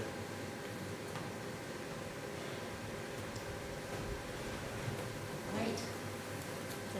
Mark, Madam Chair. Just one question. So, what's your expectation on timing? So that's what I wanted to check. There you So, go. hi, good- You're welcome. Good evening. Good straight man. It's Mark Weingarten on behalf of Lighthouse Landing. I will echo Peter's comments, and it was wonderful to see everybody in person, although with the glass, it's kind of still like on the screen, you know, in your little box. So that's the next step. Anyway, a couple of things that I wanted to just clean up a little bit, and then talk a little bit about process, et cetera. Because there was a lot of talk today about master plan, site plan, et cetera. A couple of times it was confused. I want to make it very clear, having been here, like John, from the very beginning, we are consistent with the master plan. We believe that there are certain criteria that you have to determine that we are, but the overall unit count is not changing, the overall parking count is not changing. The things that are the bones of the master plan are all still being complied with, and we have the right within the master plan to move it around the blocks to come to the ultimate conclusion of what was originally approved. We can't build more units, we can't build more parking without your permission and the town board's permission, but we are still within the envelope of what we are allowed to do. So what you're being shown tonight, these changes, are site plan changes. And you have an approved site plan that you gave us that we could go out and build tomorrow. We've now engaged with another firm and another designer and some more ideas, and some time has passed. And we think we have an improved plan, so we're before you to make those changes. So now the question is, you have a right under your code for an amended site plan to have essentially a site plan that's approved by your board with a public hearing or without a public hearing. So that's really the question that we have. We have a little bit of work to do based on what you gave us tonight. We can confer with our architects to find out exactly how much time it will take them to create the things that you asked about this evening, but we'd be anxious to know at this point whether it is your intention to move towards public hearing, because if so, we'd like to set it, because we'd like to be able to get you those things, get it going, because I, for one, who are doing a lot of work like them, and a lot of other municipalities know that timing is everything. So we're coming out of this pandemic. You talk about the retail. I heard you mention the excitement of it. It's great. We need a little more time, I think, for people to get back to normal, going back to stores and doing things. And as people now start filling up these apartments and start moving in, it's going to become much more attractive to the retailers. So we're seeing that happen in other places, but we're just, again, this is the first in-person meeting I've been to in 16 months, so we're still getting into the new normal, as you said. So we'd like to know tonight, we'd like to come to some kind of conclusion on the procedure for the process moving forward, and then have a sense of being able to figure that out with you and move forward together. Mark, if I could chime in, what I think, based on all of the questions, good questions that have been raised tonight, we think that we can incorporate all of them into a formal application, which we can have ready within 2 weeks, which means ideally we'd like to be, we'll work with your consulting team over the coming weeks, and ideally we'll be in front of you for the July meeting.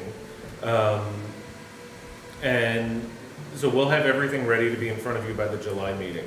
I think the question that we'd like to ask you is if you think there's anything here that would make your approval of this require a public hearing, what we would ask you to do is consider scheduling that public hearing now, so that we could potentially, if we can incorporate all of these modifications and get everything ready for the next meeting, we can potentially present these changes and do the public hearing in the next meeting.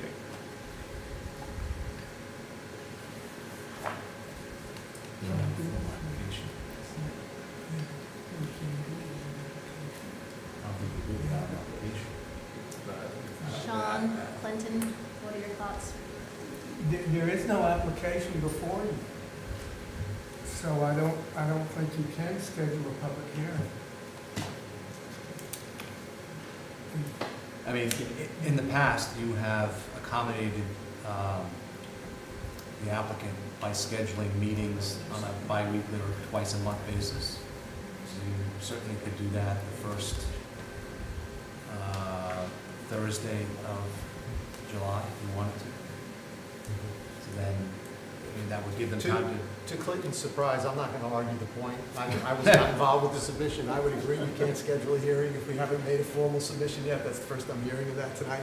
So if it was possible for us to have the submission to be in at your meeting at the next time for you to schedule that hearing at your next meeting and do that after we put that in, we would do the next meeting for the hearing, and if it was possible to be able to move towards approval there. That would be possible, but the next meeting may not be until September. Well, then we would ask you to accommodate potentially even a special Yeah. meeting if that was possible. Then the board has to make that decision whether they want to meet in August or not. Or it can be, if they can get a plan ready an application ready and into you within 2 weeks, then within 2 weeks, you can meet and schedule a public hearing can they schedule a public hearing for July? For the meeting in 2 weeks, it's the application. No, if they get in 2 weeks. Yeah, I'm not. Right, so the July meeting is July 22nd. Yeah, would that give you time? The submission is July what? 8. 8. So if you can get it in, if you can get an application in by July 8th, then you can meet, or 4 of you can meet and schedule a public hearing for July. The other option that I will mention. Oh, you won't?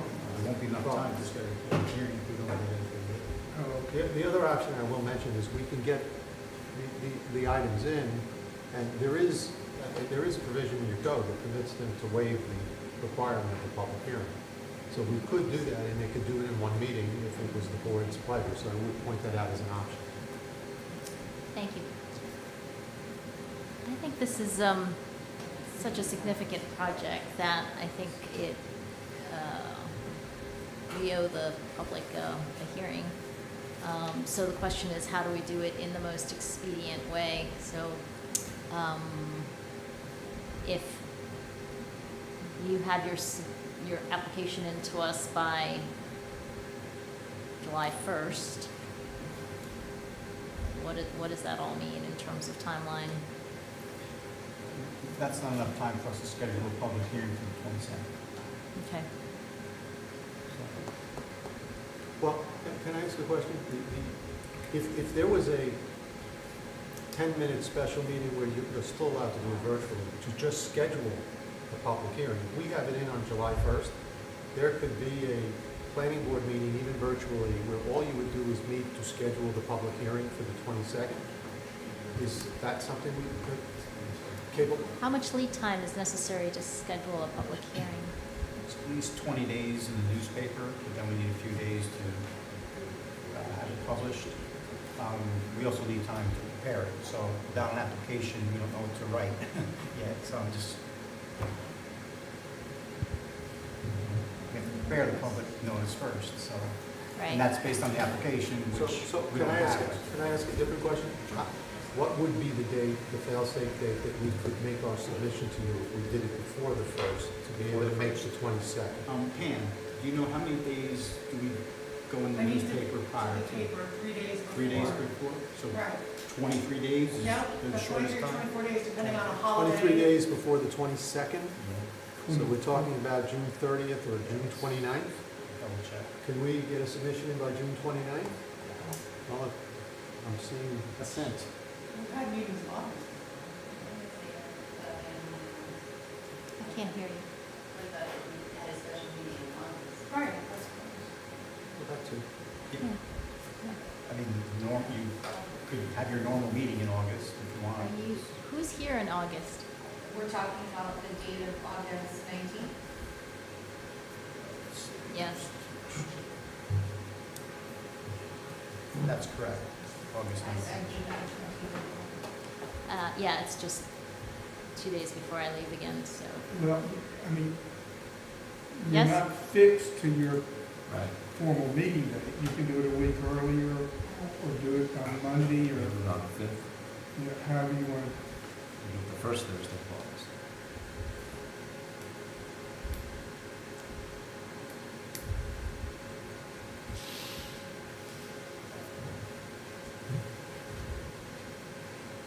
So back to the original question, if Edge got us the application in by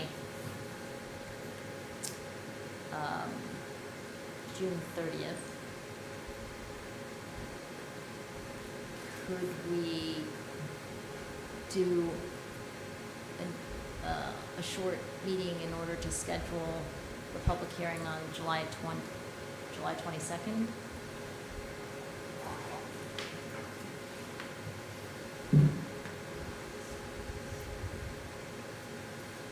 If you schedule that meeting now,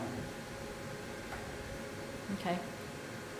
So we could schedule the meeting for July 1st? July 1st. Does that work for everyone?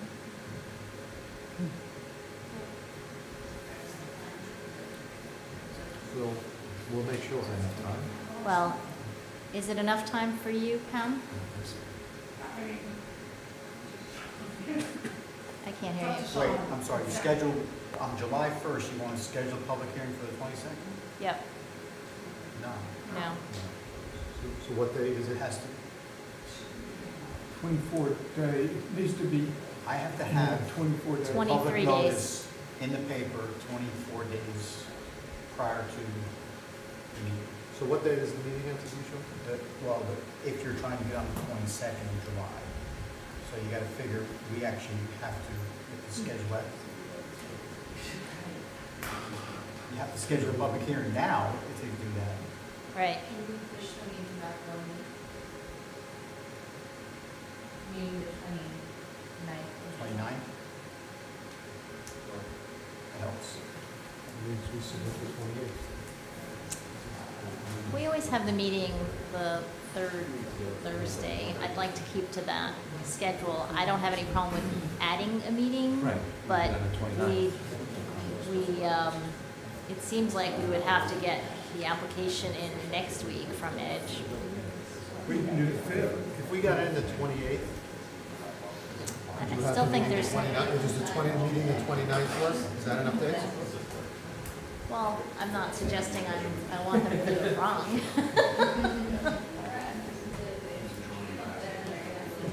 By now, we could have had the application. Having been here for only 22 or 23 years, I'm going to ask a very naive question.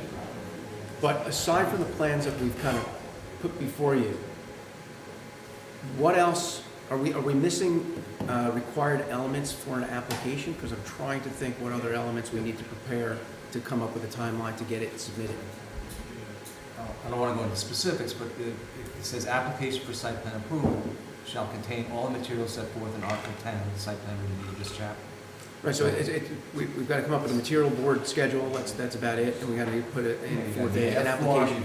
There's an application form you got. Right, the normal forms, Yeah, but right. of the materials we have, because that's what we're thinking about, what other materials, because we can submit essentially what we have now as far as materials along with the checklist items, submit that now, get it to you in You have to 2-3 go back days. to your site plan drawings and have those modified to represent what you're doing.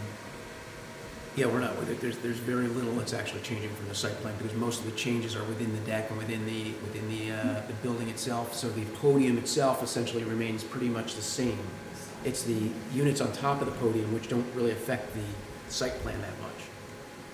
There's really no elements from But the, you're expanding the footprint. very, very small, so that change can be done easily. I'm just saying, if we had that in 2 or 3 days, if our team could get that done, I don't know if we're going to resolve this like this.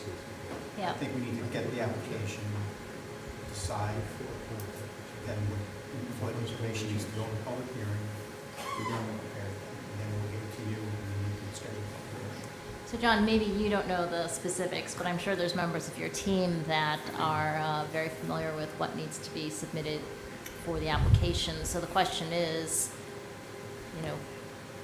get it into us as soon as possible in, the highest quality that. yeah, I think obviously from the rendering perspective, we have it. I think the site plan is easily changed. We've already done a lot of that work anyway. We need floor plans, which we've already done. They haven't been part of this presentation, but we've got that package we can probably present.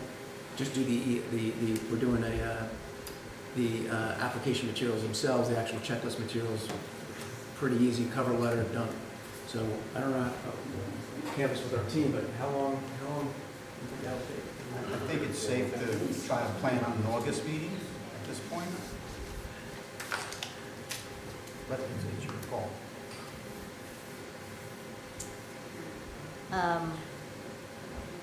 I would say, get your paperwork in as soon as possible, and then, we'll go from there. But for now, we'll have the next meeting on July 22nd, and then we'll schedule accordingly. But I don't think we can figure out all the, specifics real time here. So does that make sense? Get your paperwork in pronto, and then if we can add an extra session, we will, but That's all we can ask. Yeah. Thank you. Thank you. You may want to, when they get their application in, you may want to schedule a special meeting to set the public hearing. that's right. So that you don't lose the 2 to 3 weeks between receipt of the application and July meeting. Right, but we'll wait to hear from Sean if he has everything he needs Yeah. in order to call a special session of the planning board to set the public hearing. Okay? Perfect, thank you. All right, thank you. Thank you very much.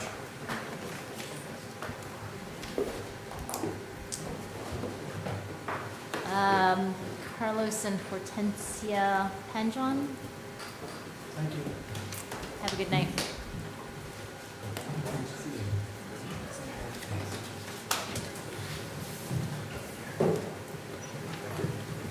Good night. I think you called Pam. Yes. Yes. Good evening. My name is William Simeo Paredes. I'm the architect. I'm representing John's. They're sitting on. Okay, well, they're welcome to come in as the room clears.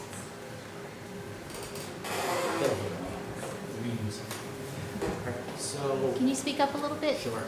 So my name is William Simeo Paredes. I'm the architect, and I'll be representing Pam John's. So I'm going to do a quick presentation. Do I need to bring the drawings, or are they going to be available?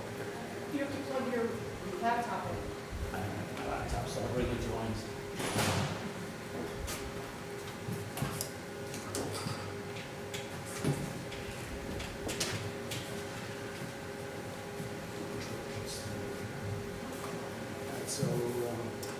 Our project is located on Cedar Street, which is a boomerang-shaped street connecting the Peister and Portland Street.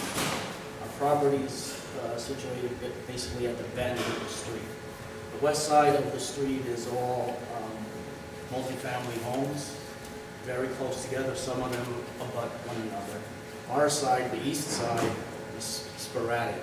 There's really only 5 houses on the street, with ours actually, there's 4. The last one towards Portland is the fire department. And most of the space right now, there's a parking space here, and the last house faces Beacon. So we're really talking about this house to the left of us, there's one to the right, and there's another brick house next to that. What we're proposing is a 2-family structure that's going to be placed basically right where the original house was on this property that burned down, I guess, less than 10 years now. And we're doing a 2-family modular home. It's going to have 2 levels. The first and second floor will be the main apartment, 3 bedrooms, 1 on the first, 2 on the second. And there'll be a 2-bedroom unit in the basement with a separate entrance along the side, and the main house entrance will be facing the Cedar. The rest of the house, the shape of the site is oddly shaped with an array. In the rear, there's an existing 3-car garage, which we're not going to touch. But we are providing, and there's also a parking lot in the back. We'll be striping a couple of spaces for the required 2 spaces for the proposed structure, and the remaining will be left as is to access the 3 parking stalls or parking garages. The house, as I mentioned, is going to be modular, cedar clad, vinyl cedar clad, and a gable roof. I don't know if I need to go through the actual plans, but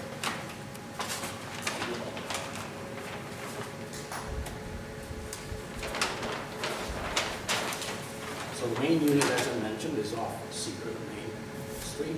You come into the living room, and there'll be one bedroom in the back, open plan, kitchen, dining, and a bathroom, full bathroom on the first. And as you go upstairs, there's only 2 bedrooms in the back, sorry, over here, 2 bedrooms, and a laundry facing Cedar Street. The basement apartment, as I mentioned, goes off, comes through the side, and they'll have 2 bedrooms in the back, and again, just an open concept living, dining, and a small kitchen. Around 600 square feet for the 2 bedroom, and the other, the one unit, which is 2 floors, is approximately 1,500 square feet. The elevations in the one floor is just this gable roof, the main facade facing Cedar. This is the gable side.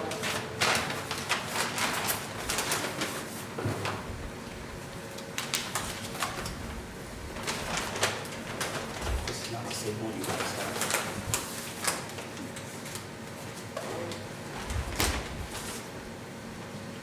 And on the side view, you'll see the entrance will be a covered entrance going down into the basement. That's really just a simple 2-family proposal on an existing lot. So I'm open to any questions.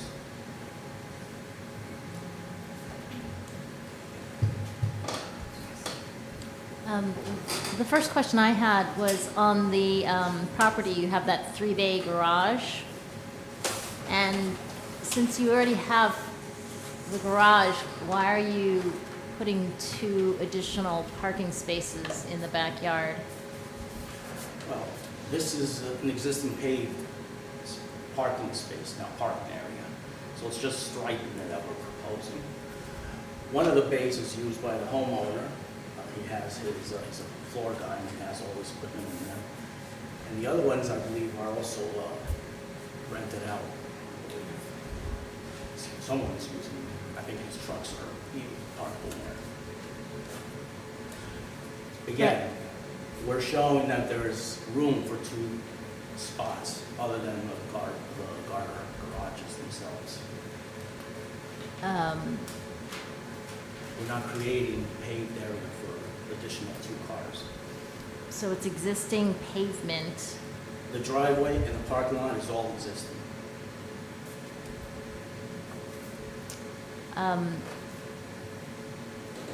So the 2 bays you said are rented out?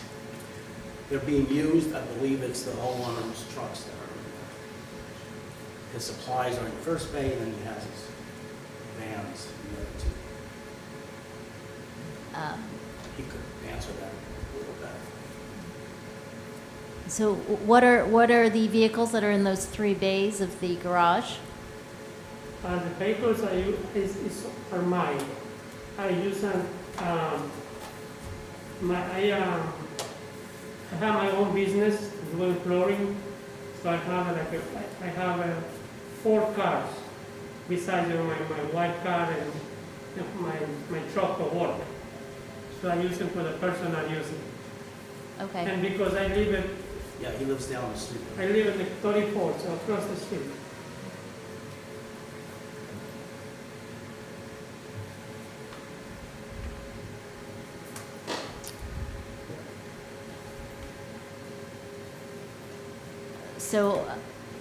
So thank you. It's good to understand that it's existing pavement. I think that it would be preferable to have less pavement and more green space for those residents, because it looks like there's very little green space on the property and some minimal plantings in the front.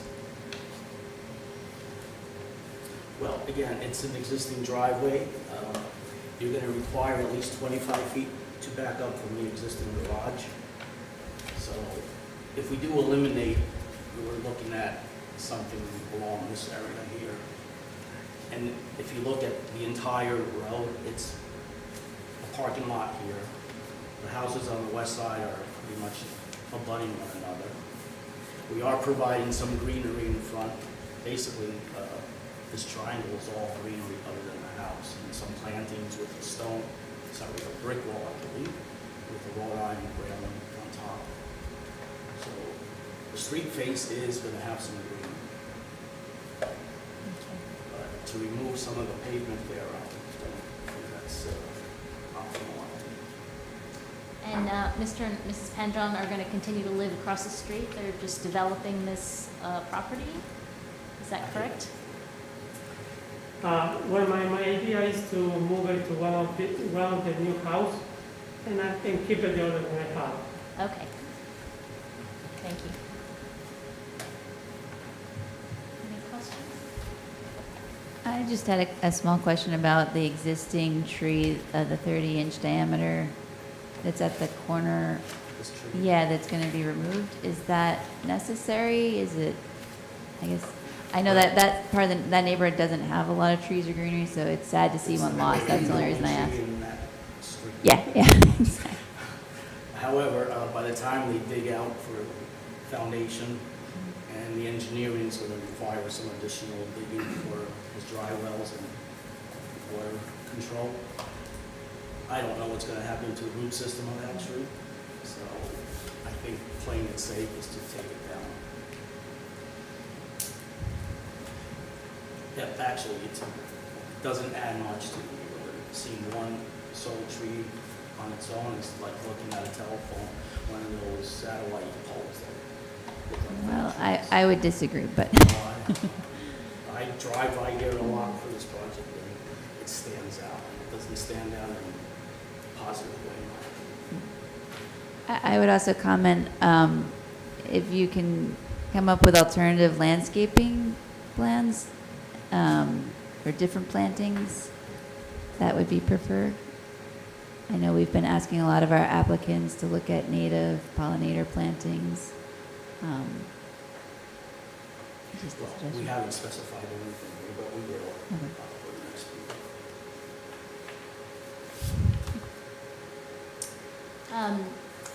Are there other basement level apartments on that street?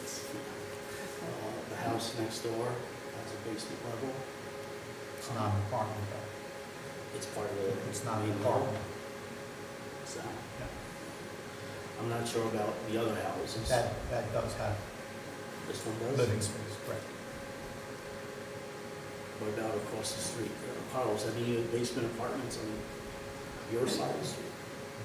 And across the street from the 19, there, I don't know if it's legal, but it's a farm in the back of the house. Thank you for your honesty.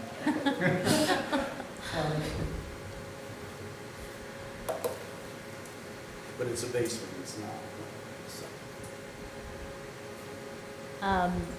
Have you given any thought to having a street level, one-bedroom apartment? I don't remember if it's one bedroom or two bedrooms, but to have that first unit be street level instead of the basement. I think what we've been told is that you have sufficient headroom to go up. We do have headroom to, we're at 28 feet, I believe, to the gables.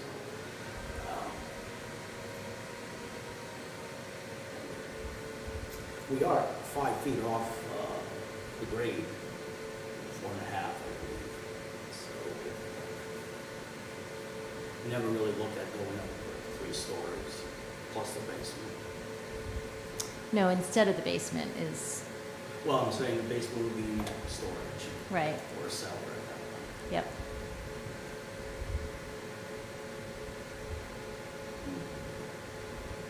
So the garage that you mentioned, you indicated that there's a commercial use there. The application doesn't state that. You plan on removing the commercial use? Because there's no certificate of occupancy for that use. And what is the commercial use? Well, he has a flooring business and he has his, let's call it his equipment. No, trucks, or in addition to trucks. The first bay is his stuff, his equipment, samples, and then he's got his vans, the other two. So this is going to be considered a mixed-use project, or? I think you need to decide that and revise the application. You'll need to either indicate that on a revised application or decide to abandon that use. I'll ask them.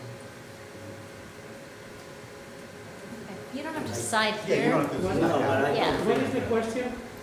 I'll explain it to you. Are you going to decide to continue to use the garage for commercial use or convert everything on the property to residential? Well, it is a residential, but you know, because you know, my job for many years I do like a self-employed. So I use the garage, you know, to storage, you know, my products, you know, leftovers and, you know, some things and stuff. So it's not like open for business or, you know, just to storage. That's all I have. Okay, thank you. Mhm.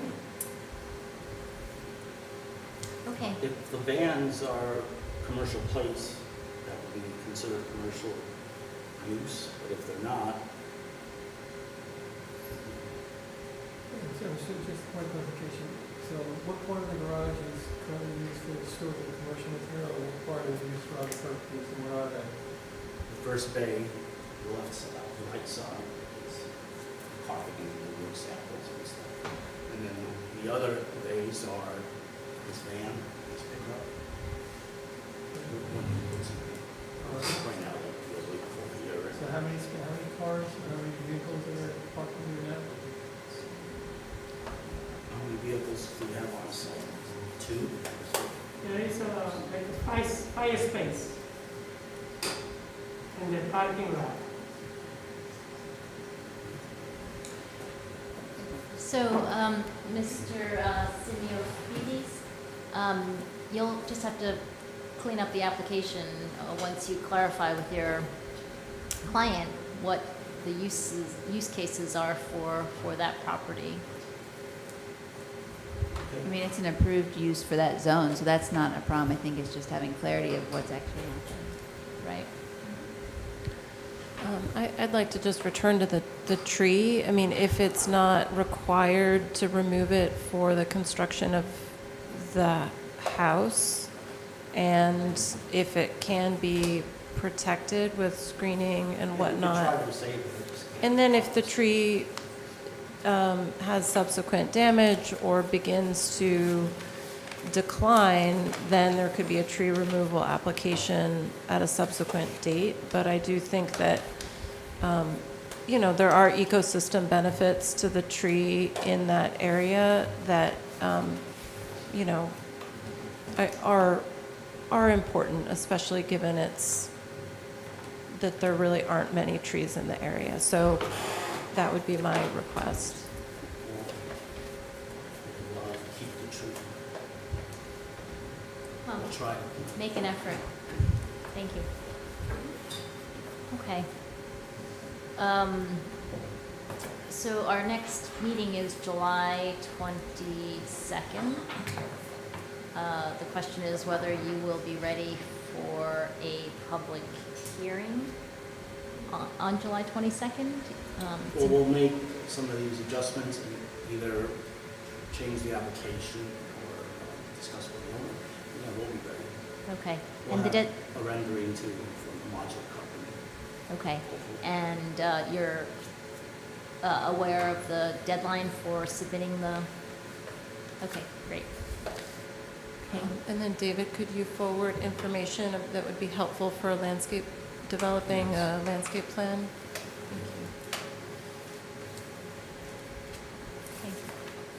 So with that, I move to schedule a public hearing for 19 Cedar Street on July 22nd, 2021.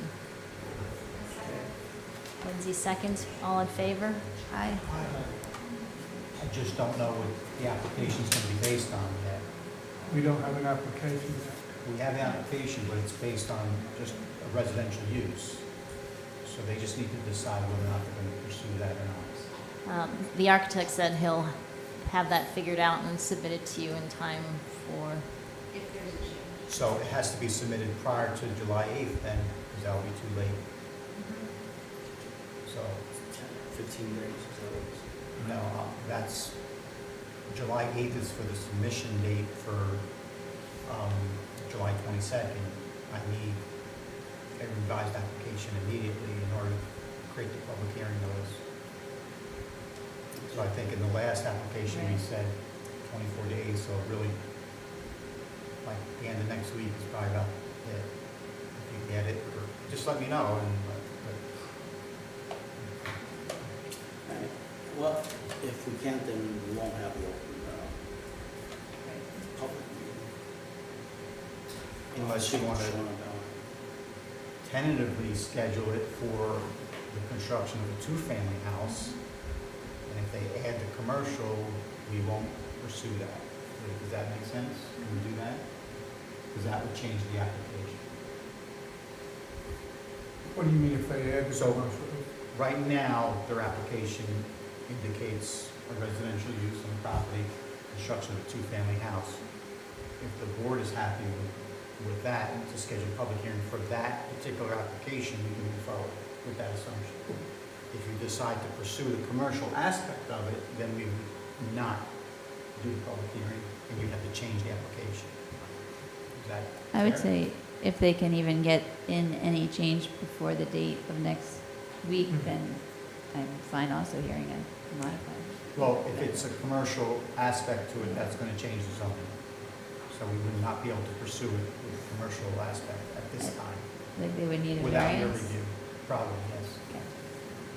Okay. All right. That sounds good. So that, just so it's Yes, clear, answer. pardon me? Go ahead. That will mean if the plan is approved, that the commercial use of the garage will have to terminate, correct? That's right. Oh, yes. Right, so the public hearing is scheduled for July 22nd, 2021 for the existing application, which is just a two-family residential property. So if you want to proceed that way, great. But if you want to change the application to include a commercial use, then you'll have to put in a new application. Revise the application. So we'll schedule it as a continuation for the two-family. Yeah, so I believe the board would be willing to schedule that public hearing for the 22nd of July for a two-family house. If you want to include a commercial aspect to that application, you can change the application. No, Sooner. the public hearing will not be scheduled on the 22nd. And you Sean, need to if he has review a- the application. He has a commercial vehicle in there now with commercial plates. Why don't you just go commercial? Yeah. Because it's not legal right now? No, I mean, It's not a legal use of that property. no, I understand that. So why don't you tell them to make the application out for commercial? Well, Change. that's what Yeah, we're recommending. We have to revise the Yeah. application. That's Yeah. what I'm saying. They I would don't have to think change they- it. the man's gonna get rid of his truck. All right, so confer with your client and let Sean's office know, okay? Sounds good. Okay, thank you. Motion. Oh, yeah. Need to vote. Yeah. We have a motion and a second, but no vote yet. All in favor? Aye. Aye. Thank you.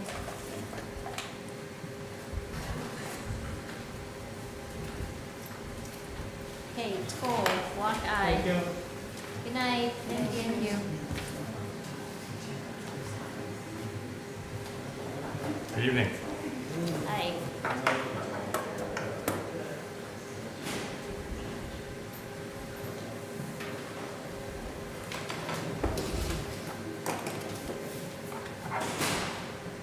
I haven't seen you in a while, Mr. Tung. On TV we have.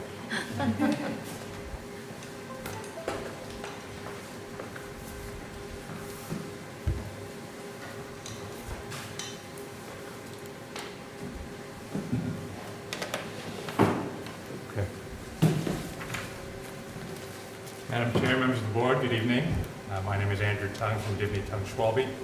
here on behalf of Block I, formerly known as LL Parcel I, LLC. With me this evening, David Sands from Toll Brothers Apartment Living and Ted Scimenti. We're here to present a proposed amendment to the Block I site plan. We have, it's a fairly simple amendment in terms of its components. I'd like to give you a little background on where we are with construction at the moment, describe the components of the application, and then Ted and I will describe the rationale behind the request, because it is backing away from something that we requested twice before from you. It is related to the pool that's in the amenity space between buildings I-1 and I-2. We last were before you in 2020, October of 2020, to make some minor modifications to that pool area. We are now have a change of heart in terms of whether that pool is the correct amenity to provide in that space. We're going to show you what amenities we are providing and to describe the multiple factors that led to this decision. So I'll start with a recent photograph from this past week. Block I, as you may recall, is located along the east side of the parcel, adjacent to the train tracks. 3 buildings totaling 188 rental units, 4-story buildings. Right now named I-1, I-2, and I-3. Block J across the street, Block E, and Block F beyond that, under construction.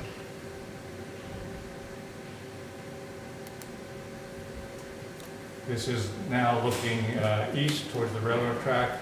I-1 on the left, I-2 on the right, and the amenity space is between the two. If you may recall, when we started, the first approval for Block I included a driveway through here to the parking beyond. We came in 2018 to request that that area be reconfigured as an amenity space between the buildings that would include seating areas, grilling areas, game areas, and a pool area. And then our subsequent, that request was granted. And then subsequently in 2020, we came for some minor modifications, but the program elements remain the same. So in 2020, this is what the plan looked like. I-1 on the left, I-2 on the right. Two sets of paving to denote 3 different areas within the amenity space.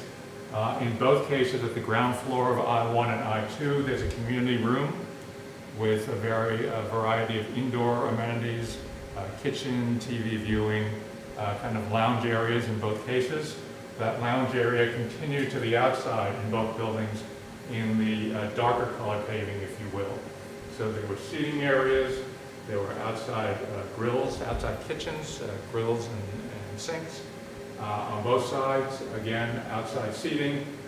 Next to I-1, there was a bocce court, or there is a bocce court that remains. On the I-2 side, seating areas with fire pits here and here, some game tables, 2 sets of outdoor kitchens, grills, and sinks. So the idea that this is a rental project, this will attract a variety of ages. Our senior affordable are an I-1, and market rate are an I-2 and I-3, combined with 20 market workforce housing units. So a variety of different types of users. So we plan for different types of activities, seating, pool in the center surrounded by lounge chairs, and a pool pump house at the rear that contains a pool equipment room, 2 bathrooms, and a dog wash. So as you can see, the variety of activities here were designed to provide tenants with the opportunity to gather in small groups, sit out by yourself, cook a meal, go swimming, play bocce, and wash your dog.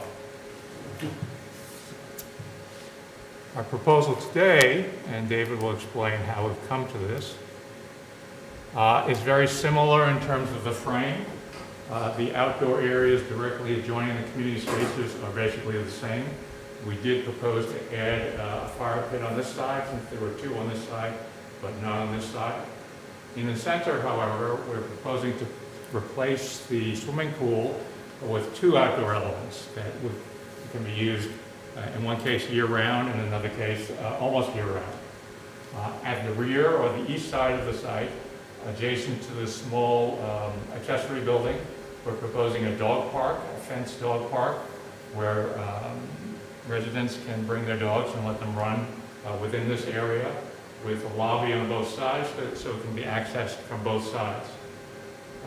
The pool equipment room would no longer be necessary without a pool, so we've taken that space and turned it into a second dog wash station. So there would be two stations within the dog wash and still two restrooms in that building. Closer to the street, we have a central lawn area, which continues to be surrounded by lounge chairs and can be used by sitting out, lying on the lawn, for games, for doing anything that you would do on the lawn. It's labeled a forever lawn. It's a synthetic turf, as would the dog park be. Dog park, that type of turf is called a canine grass. It's specifically designed for dogs. It has gravel below and it can be flushed through so that it can be readily cleaned with a hose. Forever lawn also percolates through, but that in a situation like this, we feel that would provide for just the same way that we see a lot of artificial turf used for playing fields. Given the level of maintenance that's expected, we think that it would be much more usable for the entire year to have a synthetic turf in that area. So the other component, the minor component of the site plan amendment, is that the drain lines from the roof drains of the three buildings are now shown on the engineering drawings to connect to the stormwater system. They were not previously shown, so we've corrected that. So, David, how did we get to this point? Yeah, so I mean, the real genesis of why we are, proposing to make this switch is the permitting timeframes with the Department of Health for getting pool permits, which are running upwards of 2 years. Right now, we have another project in Harrison, New York, that we are, fully opened on now and are approaching 2 years and still don't have a pool permit. So, I mean, as we're looking at this project and where we stand now with, when we submitted the permit for this back, last fall, the reality is, as we're looking at it, is the most likely scenario is we would not have the pool open for even next year, 2022. So, to get the permit and then construct it, it's, we're probably not having it open until, pool season of 2023. So, as we're looking at the amenities, we obviously live in a climate where we don't get a ton of pool use. So, it's, Memorial Day through September or Labor Day. So, you're really getting 3 months. And, we think that having this lawn area here will get a lot of tremendous use, being able to use it really year round. Obviously the winter months will be, not used quite as much, but we'll get a lot more use, for more months of the year. We use it, a lot of our projects, we'll be able to do like outdoor yoga, just all sorts of stuff to be able to use that area well. And, we find with our pool areas within our other projects, while the pool is great, what the pool areas get used for the most really is like the grilling courtyards and the outdoor seating areas, which we still haven't changed on these plans. Like we still have these great areas here with grill stations and fire pits, and that's really what our pool areas get used more of than people actually using the pool itself. So, I mean, that's really how we arrived at where we're at right now, where we, think, we'd like to have this amenity that can, get used and, immediately, as opposed to, waiting really what's going to turn into a couple of years for an amenity that we think is, going to be somewhat comparable to what we're showing here as is. rationale for having the forever lawn instead of real grass for that? Real grass? Yeah. It's just, it looks the exact same, and they make it now so it feels the same too. It's just, it's maintenance free, so it's, you're not gonna deal with kind of your, mowing it and just kind of wear and tear of the lawn. Yeah. It's actually long, like grass? Yeah, I mean, Andy could probably speak to it a little more, but like from like someone walking around on it, or definitely from looking at it from the outside, like you wouldn't know a difference.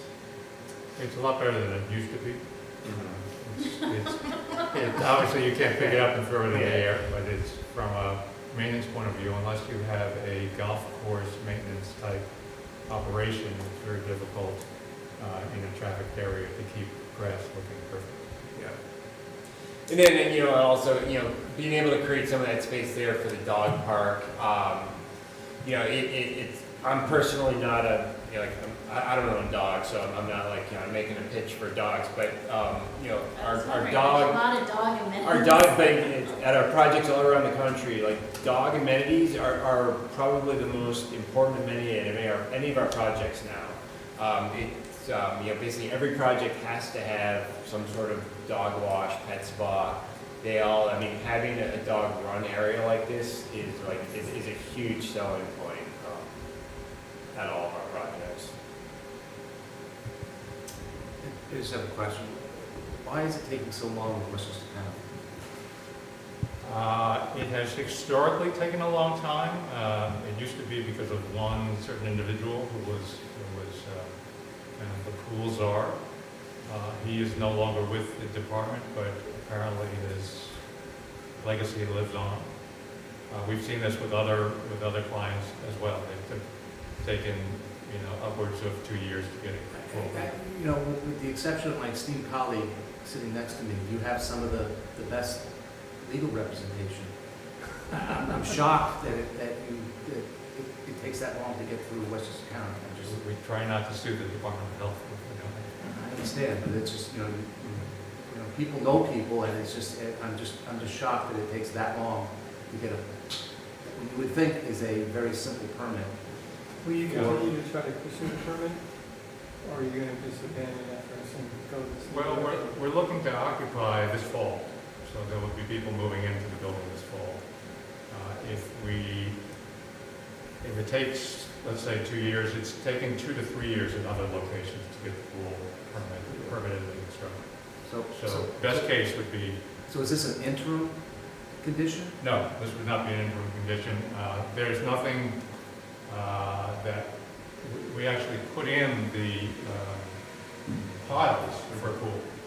So, it was with full, and we came to you, a number of times for the pool. So this was not for lack of trying, it was just because we thought it would change as a department, but it hasn't. So it takes let me rephrase the question. Okay. Is what you're proposing an interim condition until you get the pool permit, and then you would like to come in and put the pool in? That would not be our intention. That could always change, but I think at this point to answer your question, we wouldn't pull our permit application, if somehow something changed, soon, So our intention would be to move on. So in 2018, why did you come asking to put a pool in? At that point, frankly, we were not familiar with the permitting timeframes for a pool. Well, but you must have had more reason to put in a pool than just, you must have had some rationale for putting in a pool. Yeah, it's a typical, it's an outdoor amenity that is, it's, kind of your typical first thought when it comes to an outdoor amenity, and as, as this situation has kind of lingered on, we, kind of thinking about it more and thinking about the climate we live in and thinking that this, could be a, close to equal amenity. Well, our climate is changing, and I think a pool is actually more important. I've had a number of conversations in the last couple of weeks with families that are actually looking for pools to join. And people always ask, why doesn't Sleepy Hollow have a pool? So your request is not well-timed, given that there's all this demand for swimming pools. If we had a permit, we would build it. Right, but I'm just encouraging you not to be so easily daunted by the fact that Westchester County's bureaucratic processes are delaying it. I think it's actually an amenity that's worth the wait. Yeah, I guess one problem, a couple of hurdles that kind of would hurt us there is just, if we're sitting with an unfinished area there for a while, it's one obstacle. And then I guess the other obstacle is if we weren't able to get a permanent certificate of occupancy because the pool is still hanging out there, could pose some issues. I think there's also the quality of life for the residents. Just to live with ongoing construction, it's a headache. We're hearing about that up in Harrison right now, so. There's going to be a little bit of ongoing construction. You're in the middle of a construction site for the next 7 years. Yeah, but I mean, when that it doesn't fly. It doesn't fly. So if they don't care to have that construction out there, do you think they'll like a pen full of dogs at 6 o'clock in the morning? Really? My neighbor down the street has one dog and he puts them out in the yard, I guess he goes to work or something at 6 o'clock, and they bark at everything that goes by. And that's what'll happen with it. Go down to Houston Point, there's a dog pen, and people go down there in the morning and run by there in the morning just howling.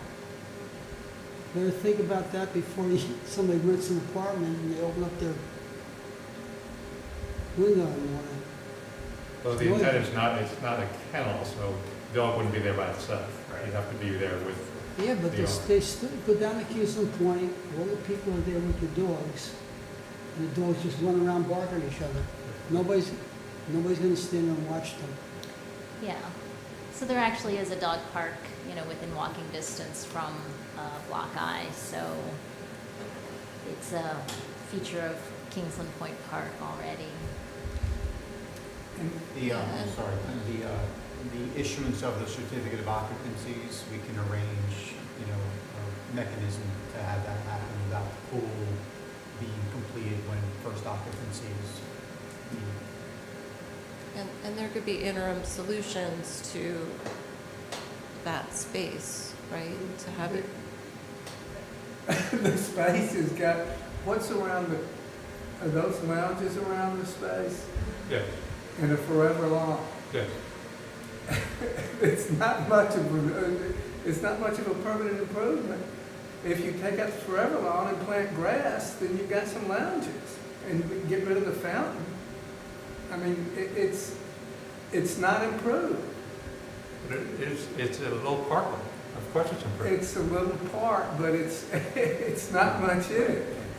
And if you get rid of a forever lawn and put in grass, which is hard to maintain, but within about 2 years, that'd be a nice little park. And then you can put in a pool. It's hard for me to understand. It's hard for me to understand why the only reason that I see a need to do this is so that you can get out of it. I think we'd have to talk more about some of our issues could, pose it. If we only have a temporary certificate of occupancy for a couple of years, it can kind of pose some financing issues with our loan that have some implications. I'll give you a full certificate of occupancy. It's a certificate of occupancy, not a problem. Okay. The pool's going to be a separate permit. Okay. You'll get a separate certificate. But the pool is a private amenity. It's not like we've agreed to build a park and we're not building a park. It's an amenity that not dissimilar to a fire pit, or it's bigger than a fire pit, certainly. But it's there for the residents' use. But Who have to go to the dog park to get to the bathroom, but that's a different issue. No, it's on the other side.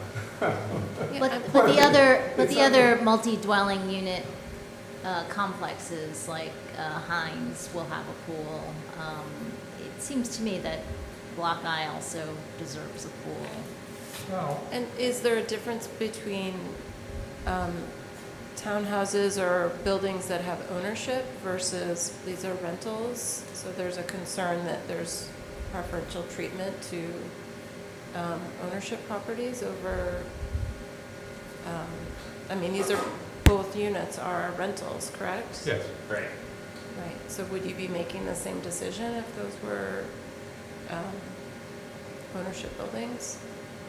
No, I don't think that that would make a difference. Could I just frame this issue a little bit differently? Sure. The pool is an amenity that adds value to your project, right? You would say? I mean, that's why you came to it in the first place, that the chair just indicated that there's, people who want to have that type of amenity. So the holdup here isn't anybody in this room, it's in the county. So I would think that somebody from the village of Sleepy Hollow should reach out to Westchester County and say, what the heck is going on? Why are you holding up a permit that allows for economic development in our village that provides value to this project? Again, I'm shocked that it takes that long for a permit for a pool. I don't know what the heck they're doing to do this review. But to me, this is an important amenity for the village. I mean, this project, your I-Block project, right? And this component adds value to that project. So to me, I think there should be some outreach to the county and the county executive and say, there's a problem here, there's a bottleneck. You're holding up the redevelopment of a very important site, one of the most valuable sites in the lower Hudson Valley. So to me, that would be an effort to help this applicant try and resolve that particular problem. It's the county that's holding this up. Right. So. Yeah. Yeah, and A question? So if we were able to help resolve or push along, I mean, what's the T-minus plan to getting a pool completed by the first occupancy? Like, we still have plenty of runway. Well, I don't think by our first occupancy, we're targeting September for our first occupancy. I think like the first occupancy isn't going to happen. I think what we'd be really shooting for is Memorial Day of next year or spring of next year, so it's finished and not under construction. We have time. Yeah. So I'd be happy to help with that outreach, whether it's with the village administrator, whether it's with the mayor or Margaret with you. I'd be happy to draft a letter or whatever it is that would put the county on notice that this is an unacceptable situation. Okay. If that's okay with. Yeah, that's right. That's what I thought.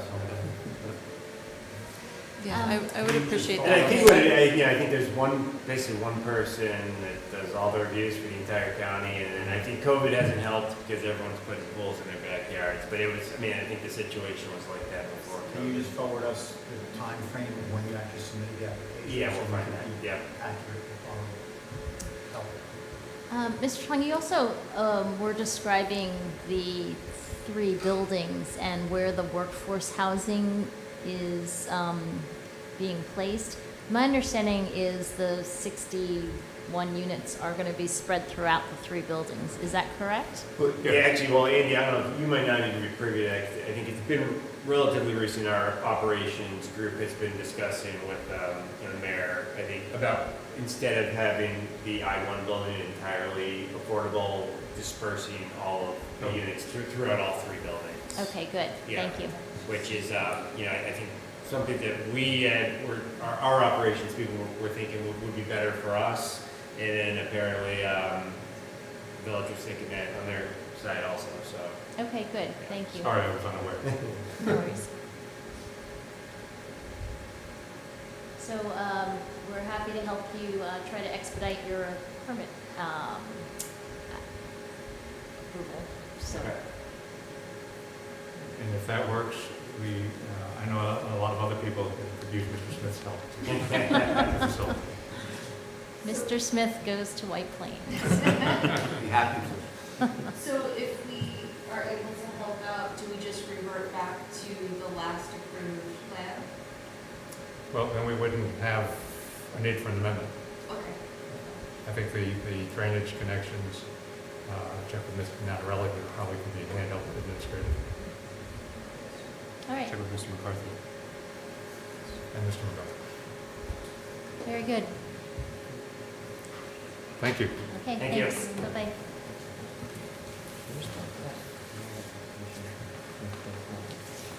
Okay, we have 2 sets of meeting minutes to approve. We have the April 22nd, 2021 that had a couple edits. Can I get a motion to, did anyone have any further edits on the April 22nd? Everyone had, okay. So move to accept the meeting minutes of April 22nd, 2021. Can A second. Erin seconds. All in favor? Aye. And May 20th, 2021 meeting minutes.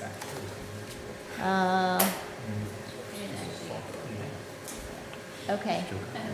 So, yeah, let's just wait until the July meeting, because not everyone's had a chance to review the May meeting minutes. So with that, I move to end our meeting. All in favor? Aye. You went very fast at the end. Who moved, who seconded?